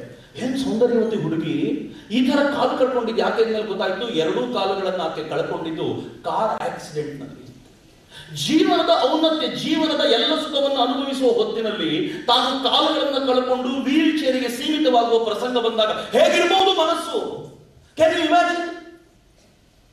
ಎಲ್ಲವನ್ನೂ ಕಳ್ಕೊಂಡಿದ್ದೀವಿ, ಬದುಕು ಪೂರ್ತಿ ಕತ್ತಲಾಗೋಗಿದೆ, ಎದುರುಗಡೆ ಏನೂ ಕಾಣ್ತಿಲ್ಲ ಅಂತ ನಿಶ್ಚಯವಾದಾಗ ಆ ಹುಡುಗಿ ನಿಶ್ಚಯ ಮಾಡಿದ್ದು, ಏನೋ ಕತ್ಲಾಗಿದೆಯಲ್ಲ, ಈ ಕತ್ಲಲ್ಲೇ ನನಗೆ ಬೇಕಾಗಿರೋ ಬೆಳಕನ್ನು ನಾನು ಹುಡುಕೊಳ್ಳೇಬೇಕು ಅಂತ ವೀಲ್ ಚೇರ್ ಮೇಲೆ ಕೂತ್ಕೊಂಡು ಸಮಾಜದ ಕೆಲಸವನ್ನ ಮಾಡ್ತಾ ಮಾಡ್ತಾ ಇವತ್ತೊಂದು ಸಾಮಾಜಿಕ ಸೇವಾ ಸಂಘಟನೆಯ ರಾಜ್ಯ ಸಂಚಾಲಕಿಯಾಗಿ ನಿಲ್ತಾರೆ ಅಂತಂದ್ರೆ ಇಚ್ಛಾಶಕ್ತಿಯ ಕೆಪಾಸಿಟಿ ಅದು. ನಾವೆಲ್ಲರೂ ಹೆಂಗಿದ್ದೀವಿ ಗೊತ್ತೇನು, ಮನಸ್ಸಿಗೆ ಟ್ರೈನ್ ಮಾಡಿಟ್ಟಿದ್ದೀವಿ. ನನಗೆ ಫಸ್ಟ್ಮೆ ಮಾತಾಡುವಾಗ ಬಹಳ ಖುಷಿ ಅನ್ಸಿದ್ದು ಏನು ಅಂತಂದ್ರೆ, ಆತ ಹೇಳಿದ ನಾನು ಬಡವ ಅಂತ ನೀವೇನು ಹೇಳ್ಬೇಕಾದ ಅಗತ್ಯ ಇಲ್ಲ, ಐ ಆಮ್ ಗುಡ್ ಎನಫ್. ಯಾಕೆ ಅಂತಂದ್ರೆ ನನ್ನ ಹೃದಯ ಶ್ರೀಮಂತಿಕೆಯಿಂದ ಕೂಡಿದೆ, ಈ ಚಿಕ್ಕಂದ್ರಿಂದ ಫೀಡ್ ಮಾಡಿರೋದು. ನಾನು ಬಡವ ಅಲ್ಲ, ನಾನು ಬಡವ ಅಲ್ಲ, ನಾನು ಬಡವ ಅಲ್ಲ. ಇತ್ತೀಚೆಗೆ ಒಂದು ಮ್ಯಾಜಿಕ್ ನಡೀತು, ಏನ್ ಗೊತ್ತೇನು? ಕಳೆದ 70 ವರ್ಷಗಳಿಂದ ಭಾರತವನ್ನ ಜಗತ್ತು ಹಿಂದುಳಿದ ರಾಷ್ಟ್ರ, ಬಡ ರಾಷ್ಟ್ರ, ಡೆವಲಪಿಂಗ್ ಕಂಟ್ರಿ ಅಂತಾನೆ ಹೇಳ್ತಿತ್ತು. ಈಗ ಜಗತ್ತಿನ 5ನೇ ದೊಡ್ಡ ಆರ್ಥಿಕ ಶಕ್ತಿಯಾಗಿ ಭಾರತ ಬೆಳೆದು ನಿಂತಿದೆ. 5ನೇ ದೊಡ್ಡ ಆರ್ಥಿಕ ಶಕ್ತಿ. We have crossed $3 trillion economy. ನಾವು $5 trillion ಎಕಾನಮಿಗೆ ಮಾಡ್ತಾ ಇದ್ದೀವಿ. ಈಗ ನಾವು 5ನೇ ದೊಡ್ಡ ರಾಷ್ಟ್ರವಾಗಿ ಬೆಳೆದು ನಿಂತಿದ್ದೀವಿ ಎಕಾನಮಿಕಲಿ. ಮಜಾ ಏನ್ ಗೊತ್ತೇನು? ಅಮೆರಿಕ ಕಳೆದ ಒಂದು ವಾರದ ಹಿಂದೆ ಒಂದು ಮಾತನ್ನು ಹೇಳಿದೆ. ಅದು ಹೇಳಿದೆ, ಇನ್ ಮುಂದೆ ಭಾರತವನ್ನ ಡೆವಲಪಿಂಗ್ ಕಂಟ್ರಿ ಅಂತ ನಾವು ಟ್ರೀಟ್ ಮಾಡಲ್ಲ, ಡೆವಲಪ್ಡ್ ಕಂಟ್ರಿ ಅಂತ ಟ್ರೀಟ್ ಮಾಡ್ತೀವಿ ಅಂತ. ನನಗಂತೂ ಶಭಾಷ್, ಅದ್ಭುತವಾಗಿದೆಯಲ್ಲ. ಮಜಾ ಏನ್ ಗೊತ್ತೇನು? ಆ ಡೆವಲಪ್ಡ್ ಕಂಟ್ರಿ ಜೊತೆಗೆ ಒಂದಷ್ಟು ರೆಸ್ಪಾನ್ಸಿಬಿಲಿಟಿ ಬಂದಿದೆ. ಅಮೆರಿಕ ಹೇಳಿದೆ, ಯಾಕೆ ಡೆವಲಪ್ಡ್ ಕಂಟ್ರಿ ಇನ್ ಮುಂದೆ ಟ್ರೀಟ್ ಮಾಡ್ತೀವಿ ಅಂತಂದ್ರೆ ಕೊರೋನಾ. ಎರಡನೇದು, ಡೆವಲಪಿಂಗ್ ಕಂಟ್ರಿ ಅಂದಾಗ ನಿಮ್ಗೆ ಯಾವ್ದಾದ್ರು ಸಬ್ಸಿಡಿ ಎಲ್ಲ ಕೊಡ್ತಿದ್ವೋ ಇನ್ನು ಮುಂದೆ ನಿಲ್ಲಿಸ್ತೀವಿ ಅಂತ. ಹಂಗಂತ ನಮ್ಮರ ಅಯ್ಯೋ ನಾವು ಡೆವಲಪಿಂಗ್ ಆಗಿದ್ರೆ ನಾನು ಹೇಳಿದ ಸಬ್ಸಿಡಿ ಎಲ್ಲ ಕಣಯ್ಯ, ಎಲ್ಲ ನಿಲ್ಲಿಸ್ಕೋ. ನಾನ್ ಡೆವಲಪ್ಡ್ ಕಂಟ್ರಿಯ ಭಾಗ ಅಂತ ಭಾವಿಸಿಕೊಳ್ಳೋದ್ರಲ್ಲಿ ಇರುವಂತ ಆನಂದ ನಿಮ್ಮ ಹತ್ರ ಕೈ ಚಾಚ್ಕೊಂಡು ಸಬ್ಸಿಡಿ ಬೇಡೋದ್ರಲ್ಲಿಲ್ಲ. ನಾನು ಚಿಕ್ಕಂದಿನಿಂದ, ನಾನು 7ನೇ ಕ್ಲಾಸು 5ನೇ ಕ್ಲಾಸು 6ನೇ ಕ್ಲಾಸಲ್ಲೆಲ್ಲ ಇದ್ದಾಗ ಪ್ರಬಂಧ ಬರೀತಾ ನನ್ನ ದೇಶ ಡೆವಲಪ್ಡ್ ಕಂಟ್ರಿ ಯಾವಾಗ ಆಗುತ್ತೆ ಅಂತ ಕನಸು ಕಾಣ್ತಾ ಕೂತಿದ್ದೆ. ಇವತ್ತು ಡೆವಲಪ್ಡ್ ಕಂಟ್ರಿ ಅಂತ ಅಮೆರಿಕ ನನ್ನನ್ನು ಗುರುತಿಸುತ್ತೆ. ಕೆಲವು ಕೋಟಿ ರೂಪಾಯಿ ಸಬ್ಸಿಡಿ ಹೋಗುತ್ತೆ ಅನ್ನೋ ಕಾರಣಕ್ಕೋಸ್ಕರ ಇರ್ಲಿ ಬಿಡಿ, ಬಡ ರಾಷ್ಟ್ರ ಅಂತಾನೆ ಕರಿ. ಯಾವ ಕರ್ಮ ಇದು? ಮನಸ್ಸಿಗೆ ಕೊಟ್ಟಿರುವಂತ ಟ್ರೀಟ್ಮೆಂಟ್ ಇದು. ಮನಸ್ಸಿಗೆ ಹಿಂಗೆ ಹೇಳಿ ಹೇಳಿ ಹೇಳಿ ಹೇಳಿ ಕಳೆದ 70 ವರ್ಷಗಳಿಂದ ಇದನ್ನೇ ಹೇಳ್ತಿದ್ವಲ್ಲ. ಸ್ವಾಮೀಜಿ ಹೇಳಿದ್ರಲ್ಲ, strength is life, weakness is death. ಯಾವತ್ತು ನಾನು ಸ್ಟ್ರೆಂತ್ ಅಲ್ಲಿದ್ದೀನಿ, ನಾನು ಶಕ್ತಿವಂತನಾಗಿದ್ದೀನಿ ಅಂತ ಭಾವಿಸ್ತಾ ಇದ್ದೀರಲ್ಲ, ನೀವೆಲ್ಲ ಬದುಕ್ತಾ ಇದ್ದೀರಾ ಅಂತ ಅರ್ಥ. ನಾನು ವೀಕ್ನೆಸ್ ಅಲ್ಲಿ ಇದ್ದೀನಿ ಅಂತ ನೀವು ಅನ್ಕೊಂಡಿದ್ದೀನ, ನಾನು ವೀಕ್ ಆಗಿದ್ದೀನಿ ಅನ್ಕೊಂಡಿದ್ದೀನ, ಅದು ನಿಮ್ಮ ಸಾಯುವ ದಿನ ಅಂತ ನೆನಪಿಟ್ಕೊಳ್ಳಿ ಮಿತ್ರ. ಈ ದೃಷ್ಟಿಯಿಂದ ಯೋಚನೆ ಮಾಡೋದಾದ್ರೆ ನಾನು ಕೇಳ್ಕೊಳ್ತೀನಿ ಪ್ರತಿಯೊಬ್ಬರನ್ನ ಇಚ್ಛಾಶಕ್ತಿಯ ಕಡೆ ಗಮನ ಕೊಡಿ. ನಿಮ್ಮ ಮನಸ್ಸು ನಿಮ್ಮ ಮಾತು ಕೇಳ್ತಾ ಇದೆ ಅಂತ ಎವ್ರಿ ಡೇ ಟ್ರೈ ಮಾಡಿ, ಎವ್ರಿ ಡೇ ಒಂದು ಪ್ರಯತ್ನ ಮಾಡಿ. ಇತ್ತೀಚೆಗೆ ಯುವ ಬ್ರಿಗೇಡಿಗೆ ಒಂದು ಪ್ರಯೋಗ ಮಾಡಿದ್ವಿ ನಾವು. ಏನ್ ಪ್ರಯೋಗ ಗೊತ್ತೇನು? ಎಲ್ಲ ಹುಡುಗರಿಗೆ ಹೇಳಿದ್ವಿ, ಒಂದು ವಿವೇಕಾನಂದರ ಜಯಂತಿಯ ನೆಪದಲ್ಲಿ ಏನಾದ್ರು ಆಡ್ ಮಾಡಬೇಕಲ್ಲ, ಅದಕ್ಕೆ ವಿವೇಕಾನಂದರ ಜಯಂತಿಯ ನೆಪದಲ್ಲಿ ನಾವೆಲ್ಲರೂ ಪಾದಯಾತ್ರೆ ಮಾಡಬೇಕು ಬನ್ನಿ. ಹುಡುಗರು ಹೇಳಿದ್ರು, ಪಾದಯಾತ್ರೆ ಬೇಡ, ಬೈಕ್ ರ್ಯಾಲಿ ಮಾಡೋಣ, ತುಂಬಾ ಜನರು ಸೇರಿಸ್ಬೇಕು. ನಾನಂದ್ರೆ ನಥಿಂಗ್ ಡೂಯಿಂಗ್, ಪಾದಯಾತ್ರೆನೇ ಮಾಡೋಣ. ಹುಡುಗರೆಲ್ಲ ಕೇಳಿದ್ರು, ಪಾದಯಾತ್ರೆ ಯಾಕೆ ಮಾಡಬೇಕು? ನಾನಂದ್ರೆ ಯಾಕೆ ಅಂದ್ರೆ ಅರ್ಜೆಂಟಿಗೆ ಎಷ್ಟು ಕಿಲೋಮೀಟರ್ ನಡೆಯೋ ತಾಕತ್ತಿದೆ ಅಂತ ಅದು ನಮಗೆ ಗೊತ್ತಾಗ್ಬೇಕಲ್ಲಪ್ಪ, ಅದಕ್ಕೋಸ್ಕರ ಅದು ನಡೀಬೇಕು ಬನ್ನಿ. ಬಿಲೀವ್ ಮೀ, ಒಬ್ಬ ಹುಡುಗ ಬಂದು ನನಗೆ ಹೇಳಿದ, ಅಣ್ಣ ನಾನು ಶುರು ಮಾಡಿದಾಗ ನಮ್ಮ ಮನೇಲಿ ನಕ್ಬಿಟ್ರು. ಯಾಕೆಂದ್ರೆ ಮನೆಯಿಂದ 150 ಮೀಟರ್ ಆಚೆ ಹೋಗ್ಬೇಕು ಅಂದ್ರೆ ನಮ್ಮ ಅಪ್ಪನ ಗಾಡಿ ತಗೊಂಡೇ ಹೋಗ್ತಿದ್ದವ್, ನಾವು ನಡ್ಕೊಂಡು ರೂಢಿನೇ ಇರಲಿಲ್ಲ. ನಾನು 2 ದಿನ ಕಳೆಯೋದ್ರ ವೇಳೆಗೆ 50 ಕಿಲೋಮೀಟರ್ ನಡೆದು ಮನೆಗೆ ವಾಪಸ್ ಬಂದಾಗ ನಮ್ಮ ಅಪ್ಪ ಅಮ್ಮ ಖುಷಿ ಪಟ್ಬಿಟ್ಟಿದ್ರು. ನನಗೆ ನಾನು ಯಾರು ಅಂತ ವಾಪಸ್ ಗೊತ್ತಾಗಿತ್ತು ಅಂತ. ಇದು ಇರುವ ಸಾಧ್ಯತೆಗಳು ಅಂತ. ಪ್ರತಿದಿನ ಒಂದು ಟ್ರೈ ಮಾಡ್ತೀರಾ, ಒಂದು ಹೊಸ ಪ್ರಯೋಗವನ್ನು ಮಾಡ್ತೀರಾ. ನನ್ನ ಇಚ್ಛಾಶಕ್ತಿಯ ಕೆಪಾಸಿಟಿ ಏನು, ನನ್ನ ಮನಸ್ಸಿನ ಕೆಪಾಸಿಟಿ ಏನು, ಅದು ನನಗೆ ಹಾಳಾಗಿದೆಯೋ ನಾನು ಅದಕ್ಕೆ ಹಾಳಾಗಿದ್ದೀನ ಅಂತ ಒಂದು ಪ್ರಯತ್ನವನ್ನ ಎವ್ರಿಡೇ ಮಾಡಿ. ನಾವೆಷ್ಟು ಕಂಫರ್ಟ್ಗೆ ಒಪ್ಕೊಂಡ್ಬಿಟ್ಟಿದ್ದೀವಿ ಅಂತಂದ್ರೆ, ಇಲ್ಲಿ ಕುರ್ಚಿ ಮೇಲೆ ಇಷ್ಟು ಒಳ್ಳೆ ಮೆತ್ತನೆಯ ದಿಂಬು ಹಾಕಿ ಕೂರಿಸಿದಾರಲ್ಲ, ಇದನ್ ಬಿಟ್ಟು ಸ್ವಲ್ಪ ಟಫ್ ಆಗಿರುವಂತ ಕಬ್ಬಿಣದ ಚೇರ್ ಹಾಕೊಂಡಿದ್ರೆ ದುಡ್ಡು ಕೊಡೋದು ಕೊಟ್ವಿ, ಒಳ್ಳೆ ಚೇರ್ ಕೊಡಿಸ್ಬೋದು ಅಂತೀವೋ ಇಲ್ಲ.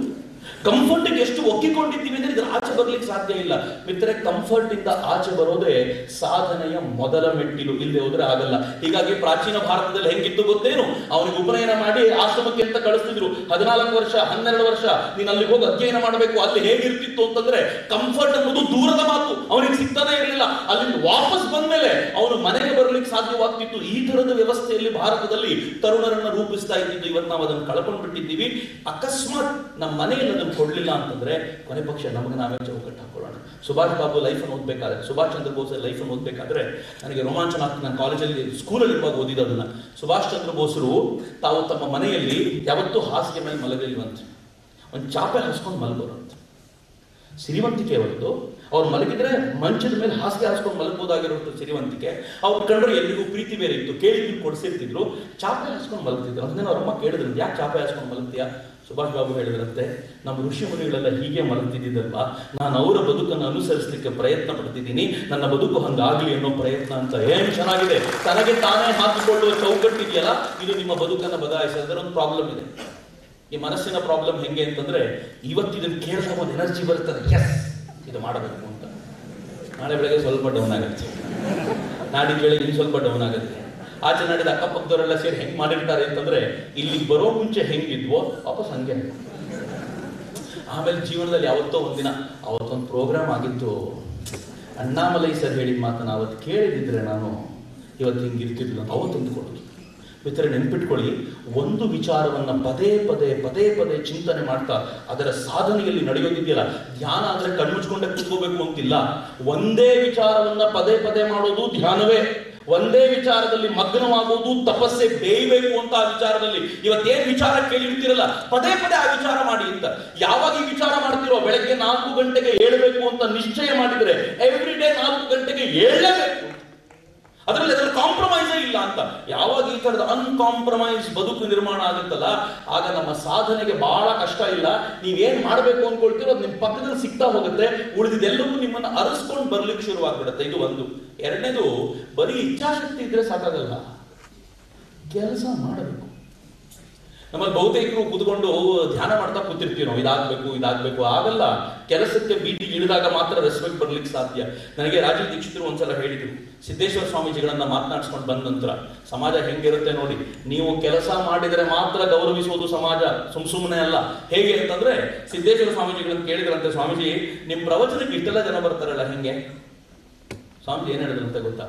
ಸುಮ್ಮನೆ ಬರಲ್ಲ, ಕಳೆದ 20 ವರ್ಷಗಳಿಂದ ನನ್ನ ಟೆಸ್ಟ್ ಮಾಡಿ ಈ ಮನುಷ್ಯ ಪ್ರವಚನ ಕೇಳಲಿಕ್ಕೆ ಯೋಗ್ಯವಾದವನು ಅಂತ ಇವತ್ತು ಬರ್ತಿದ್ದಾರೆ ಅಂತ 20 ಇಯರ್ಸ್ ನಿರಂತರವಾದ ತಪಸ್ಸಿನ ನಂತರ ಜನ ಒಪ್ಪಿಕೊಳ್ಳಲಿಕ್ಕೆ ಸಾಧ್ಯವಾಗುತ್ತೆ ಅಂತ.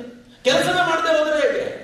ತಾತ್ಯಾ ಟೋಪೆ ಮತ್ತು ನಾನಾ ಸಾಹೇಬ 1857ರ ಸಂಗ್ರಾಮವನ್ನ ಇನ್ನು ಶುರು ಮಾಡಬೇಕಲ್ಲ, ಕೆಲಸ ಆಗ್ಬೇಕು, ಇನ್ನು ಯುದ್ಧ ಶುರುವಾಗಬೇಕು, ಬ್ರಿಟಿಷರನ್ನು ಓಡಿಸಬೇಕು, ಎಲ್ಲ ಪ್ಲಾನ್ ಮಾಡಿದ್ದಾರೆ, ಯೋಜನೆ ಸ್ಪಷ್ಟವಾಗಿ ರೆಡಿ ಆಗಿದೆ. ತಾತ್ಯಾ ಮತ್ತು ನಾನಾ ಒಬ್ಬರು ಪಕ್ಕದಲ್ಲಿ ಒಬ್ಬರು ಕೂತ್ಕೊಂಡಿದ್ದರಂತೆ. ನಾನಾ ಕೇಳಿದ್ನಂತೆ, ಎಲ್ಲ ಯೋಜನೆ ಆಯ್ತು, ಮುಂದೆ ಬ್ರಿಟಿಷರನ್ನು ಓಡಿಸ್ಲಿಕ್ಕೆ ನಾವು ಮಾಡ್ಬೇಕಾಗಿರೋದು ಏನು? ತಾತ್ಯಾ ಏನ್ ಹೇಳಿದ್ರಂತೆ ಗೊತ್ತಾ? ಮೊದಲು ಯೋಜನೆಗೆ ತಕ್ಕಂತೆ ಕೆಲಸ ಶುರು ಮಾಡಬೇಕು, ಇಲ್ಲದೆ ಹೋದ್ರೆ ಆಗಲ್ಲ ಅಂತ.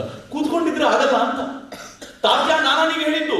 ಯೋಜನೆ ರೂಪಿಸಿದ್ರೆ ಆಗಲಿಲ್ಲ, ಯೋಜನೆಗೆ ತಕ್ಕಂತೆ ಕೆಲಸ ಮಾಡಲಿಕ್ಕೆ ಮುಂದಕ್ಕೆ ಬರಬೇಕು. ಮಿತ್ರರೇ, ಇಚ್ಛಾಶಕ್ತಿಯನ್ನ ಕ್ರಿಯಾಶಕ್ತಿಯಾಗಿ ಯಾರು ಕನ್ವರ್ಟ್ ಮಾಡ್ತಾರೋ ಆ ಮನುಷ್ಯ 100% ಗೆಲುವನ್ನ ಸಾಧಿಸ್ತಾನೆ.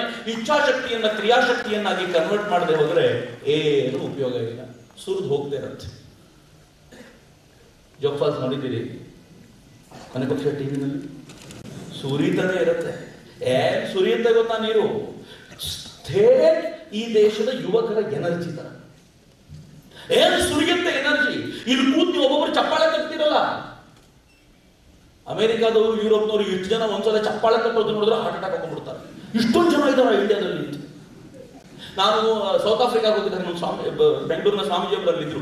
ಅಲ್ಲಿಗೆ ಹೋದಾಗ ಸೌತ್ ಆಫ್ರಿಕನ್ ಒಬ್ಬ ಮಾತಾಡಿಸ್ತಾ ಇದ್ದೆ. ಅವ್ನು ಹೇಳ್ದ, ಇಂಡಿಯಾಗೆ ಬಂದಿದ್ದೀನಿ ನಾನು ಇಂಡಿಯಾ ನೋಡಿದ್ದೀನಿ, ಮುಂಬೈ ನೋಡಿದ್ದೀನಿ, ಬೆಂಗಳೂರು ನೋಡಿದ್ದೀನಿ ಅಂತೆಲ್ಲ ಹೇಳ್ದ. ಇಂಡಿಯಾಕ್ಕೂ ಸೌತ್ ಆಫ್ರಿಕಾಗೂ ಏನ್ ಡಿಫರೆನ್ಸ್? ಅವನೊಂದು ಒಂದೇ ಒಂದು ಡಿಫರೆನ್ಸ್, ದೊಡ್ಡ ಡಿಫರೆನ್ಸ್ ಏನು ಅಂದ್ರೆ, ಇಂಡಿಯಾದಲ್ಲಿ ಒಬ್ಬರು ಕಣ್ಣೆದ್ರಿಗೆ ಮತ್ತೊಬ್ರು ಕಾಣ್ತಾರೆ ಅಂತ. ಅಂದ್ರೆ ಅರ್ಥ ಆಯ್ತಾ ನಿಮ್ಗೆ? ಎಷ್ಟು ಜನ ಇದ್ದಾರೆ ಅಂತಂದ್ರೆ ಒಬ್ರೆದ್ರಿಗೆ ಒಬ್ರು ಕಾಣ್ತಾರೆ. ನಮ್ದ್ರಲ್ಲಿ ಇಲ್ಲಿ ನಿಂತ್ಕೊಂಡ್ರೆ ದೂರದಲ್ಲೆಲ್ಲೋ ಮತ್ತೊಬ್ರು ಕಾಣ್ತಾರೆ. ನಿಮ್ ಇಂಡಿಯಾದಲ್ಲಿ ಮಾತ್ರ ಸಿಕ್ಕಾಪಟ್ಟೆ ಜನ ಇದ್ದಾರೆ ಅಂತ ಜನ ನೋಡಿನೇ ಗಾಬರಿ ಆಗ್ತಾರೆ. ಆದ್ರೆ ಈ ಯೌವನ ಹೆಂಗ್ ಸುರಿತಾ ಇದೆ ನೋಡಿ, ಇದು ಹೆಂಗ್ ಸುರಿತಾ ಇದೆ, ಜೋಗ್ ಫಾಲ್ಸ್ ನಲ್ಲಿ ನೀರು ಸುರಿದಂತೆ. ಆದ್ರೆ ಅದಕ್ಕೆ ಒಬ್ಬರು ವಿಶೇಷರಿಂದ ಬರಬೇಕು. ಈ ನೀರಿನ ಕೆಳಗೆ ಒಂದು ಟರ್ಬೈನ್ ಇಟ್ರೆ ಸುರಿಯುವ ನೀರು ಎಲೆಕ್ಟ್ರಿಸಿಟಿ ಪ್ರೊಡ್ಯೂಸ್ ಮಾಡುತ್ತೆ. ಅದು ಇದೇ ಹಾಲಿಗೆ ಕರೆಂಟ್ ಕೊಳ್ಳಿಕ್ಕೆ ಕಾರಣ ಆಗುತ್ತೆ ಅಂತ ಹೇಳಲಿಕ್ಕೆ ಒಬ್ಬ ವಿಶೇಷರಿಂದ ಬರಬೇಕಲ್ಲ. ಮಿತ್ರ, ಕಾರ್ಯ ಮಾಡದೆ ಹೋದ್ರೆ ಯಾವುದಕ್ಕೂ ಮೌಲ್ಯ ಇಲ್ಲ. ಸುರಿಯುವಂತ ಎನರ್ಜಿ. ಇವತ್ತು ನಾವು 70 crores ನಾವಿದ್ದೀವಿ, 60% ಡಿವಿಡೆಂಡ್ ಈ ದೇಶದಲ್ಲಿ ಇರೋದು ಯಾರು ಅಂದ್ರೆ ಯೂತ್ಸ್ ಅಂತ ಹೇಳಿ. ಯಾವ ಏಜ್ನವರು? 25ರಿಂದ 40 ಇಟ್ಕೊಳ್ಳಿ. 25ರಿಂದ 40 ಏಜ್ನವ್ರು ಇದ್ದೀರಿ. ಇಲ್ಲಿಂದ 20 ವರ್ಷದ ನಂತರ ಅವ್ರು ಹೇಳಿರೋ ಟೈಮ್ ಬರಬೇಕಾದ್ರೆ ನೀವೆಲ್ಲರೂ 45 ದಾಟಿರ್ತೀರಲ್ರಪ್ಪ. ಆವತ್ತು ಈ ದೇಶದಲ್ಲಿ 70 ಕೋಟಿ ಜನ 45 ತುಂಬಿಕೊಂಡಿರ್ತಾರಲ್ಲ. ಇವತ್ತು ಏನ್ ಯುವ ರಾಷ್ಟ್ರ ಅಂತ ಕರೀತಿದ್ದೀವಲ್ಲ, ಇನ್ನು 20 ವರ್ಷಗಳ ನಂತರ ಯೌವನವನ್ನ ಕಳ್ಕೊಂಡಿರೋ ರಾಷ್ಟ್ರವಾಗಿ ನಿರ್ಮಾಣಗೊಳ್ತೀವಲ್ಲ. ಇಮ್ಯಾಜಿನ್ ಮಾಡಿ ಹೇಗಿದೆ. ಯೌವನವನ್ನ ಕಳ್ಕೊಳ್ಳುವ ರಾಷ್ಟ್ರ ಅಂದಾಗಲೇ ಹೆದರಿಕೆ ಆಗುತ್ತೆ. ಇನ್ನು ನನಗೆ ಯಾರಾದ್ರೂ ಬಂದು ಚಕ್ರವರ್ತಿ ಯೂತ್ ಅಲ್ಲ ಅಂತಂದ್ರೆ ಏನ್ ಟೆನ್ಷನ್ ಆಗ್ಬಿಡುತ್ತಲ್ಲ. ಹೆಂಗ್ ಮಾತಾಡ್ತೀರಾ? ನಾನು ಜೀವನದ ಕೊನೆ ಉಸಿರಿನವರೆಗೂ ಯುವಕರ ನಡುವೆ ಒಡನಾಡ್ತಾ ಇರಬೇಕು ಅಂತ ಭಾವಿಸ್ತೀನಿ. ಅಲ್ಲಿವರೆಗೂ ನನ್ನ ಜೀವನದ ಉತ್ಸಾಹವನ್ನು ಕಳ್ಕೊಳ್ಳಿಕ್ಕೆ ಇಚ್ಛೆ ಪಡಲ್ಲ. ಅದು ಯಾವಾಗ ಸಾಧ್ಯ ಗೊತ್ತೇನು? ಅದಕ್ಕೆ ಪೂರಕವಾಗಿರುವಂತ ಕೆಲಸ ಮಾಡಿದಾಗ ಮಾತ್ರ. ನನಗೆ ಅನೇಕರು ಕೇಳ್ತಾರೆ, ಭಾಷಣ ಮಾಡ್ಕೊಂಡು ತಿರ್ಗಾಡ್ ಬಂದಿದ್ದಲ್ಲ, ಯಾಕೆ ಸುಮ್ಮನೆ ಕೆಲಸ ಮಾಡ್ತೇನೆ ನಾನು? ಯಾಕೆ ಕೆಲಸ ಮಾಡೋದು ಅಂದ್ರೆ, ಇಲ್ಲ ಅಂದ್ರೆ ಚಕ್ರವರ್ತಿ ವಯಸ್ಸಾಗೋದು ಅಂದ್ಬಿಡ್ತೀರಲ್ಲಪ್ಪ. ನನಗೆ ಹಂಗೆ ಅನ್ಸ್ಕೊಳಕ್ ಇಷ್ಟ ಆಯ್ತಲ್ಲ. ಜೀವನದ ಕೊನೆ ಉಸಿರಿನವರೆಗೂ ಯುವಕನಾಗಿರ್ಬೇಕು ಅಂದ್ರೆ ನಿಮ್ಮ ಇಚ್ಛಾಶಕ್ತಿಯನ್ನ ಕ್ರಿಯಾಶಕ್ತಿಯನ್ನಾಗಿ ಕನ್ವರ್ಟ್ ಮಾಡಬೇಕು. ಮಾಡೋ ತಾಕತ್ತಿದೆಯಾ? ಸವಾಲನ್ನು ಸ್ವೀಕರಿಸಿ, ಇಲ್ಲ ಅಂದ್ರೆ ಬಿಟ್ಬಿಡಿ. ಇಚ್ಛಾಶಕ್ತಿನ ಕ್ರಿಯಾಶಕ್ತಿಯಾಗಿ ಕನ್ವರ್ಟ್ ಮಾಡ್ಬಿಟ್ರೆ ಗೆಲುವಲ್ಲ, ಸವಾಲುಗಳು ಎರಡಾಗ್ತವೆ. ಎಂತೆಂಥ ಚಾಲೆಂಜಸ್ ಬರ್ತವೆ ಗೊತ್ತೇನು? ಚಾಲೆಂಜಸ್ ಹೆಂಗಿರ್ತವೆ ಅಂದ್ರೆ, ಸುತ್ತಲಿನ ಪರಿಸರ ಪ್ರಕೃತಿ ಇರೋದೇ ಚಾಲೆಂಜಸ್ ಕೊಡ್ಲಿಕ್ಕೆ. ಚಾಲೆಂಜಸ್ ಸುಮ್ಮನೆ ಕೊಡಲ್ಲ. ಅದು ಚಾಲೆಂಜಸ್ ಕೊಟ್ಟು ಎದುರಿಸುವ ತಾಕತ್ತನ್ನು ನಿಮ್ಗೆ ತುಂಬಿದ್ರೆ ನಿಮ್ ಶೋಲ್ಡರ್ಗಳು ಗಟ್ಟಿ ಆಗ್ತವಲ್ಲ, ಹೊಸ ಚಾಲೆಂಜ್ ಅನ್ನು ತಗೊಳ್ಳಿಕ್ಕೆ ಅನುಕೂಲವಾಗುತ್ತೆ.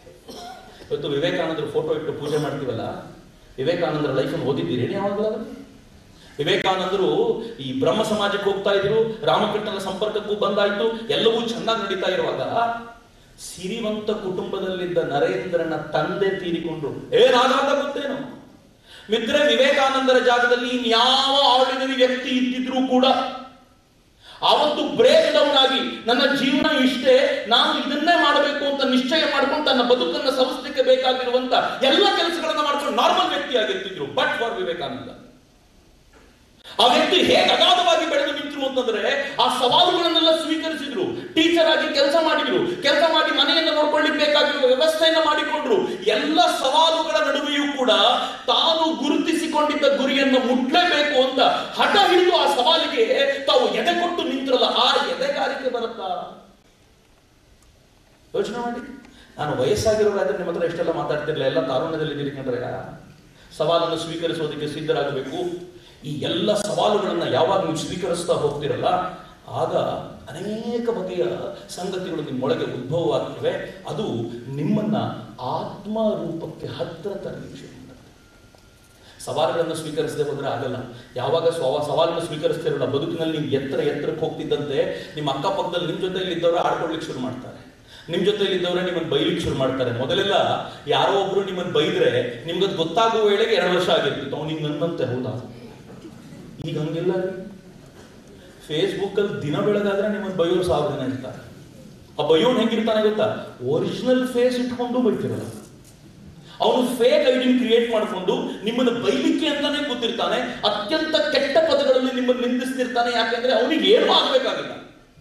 ಆದ್ರೆ ಈಗ ಬೈಯುವಾಗ ನೀವೇನಾದ್ರೂ ಒಂದ್ ಸ್ವಲ್ಪ ಬ್ರೇಕ್ ಡೌನ್ ಆಗಿ ನನ್ನ ಕೆಲಸ ಮುಗಿತು, ಇನ್ನು ನಾನು ಮಾಡೋದಿಲ್ಲ ಅಂತ ಒಂದು ಹೆಜ್ಜೆ ಹಿಂದೆ ಇಟ್ರೆ ಕಥೆಯೇ ಮುಗಿದೋಯ್ತು. Be strong.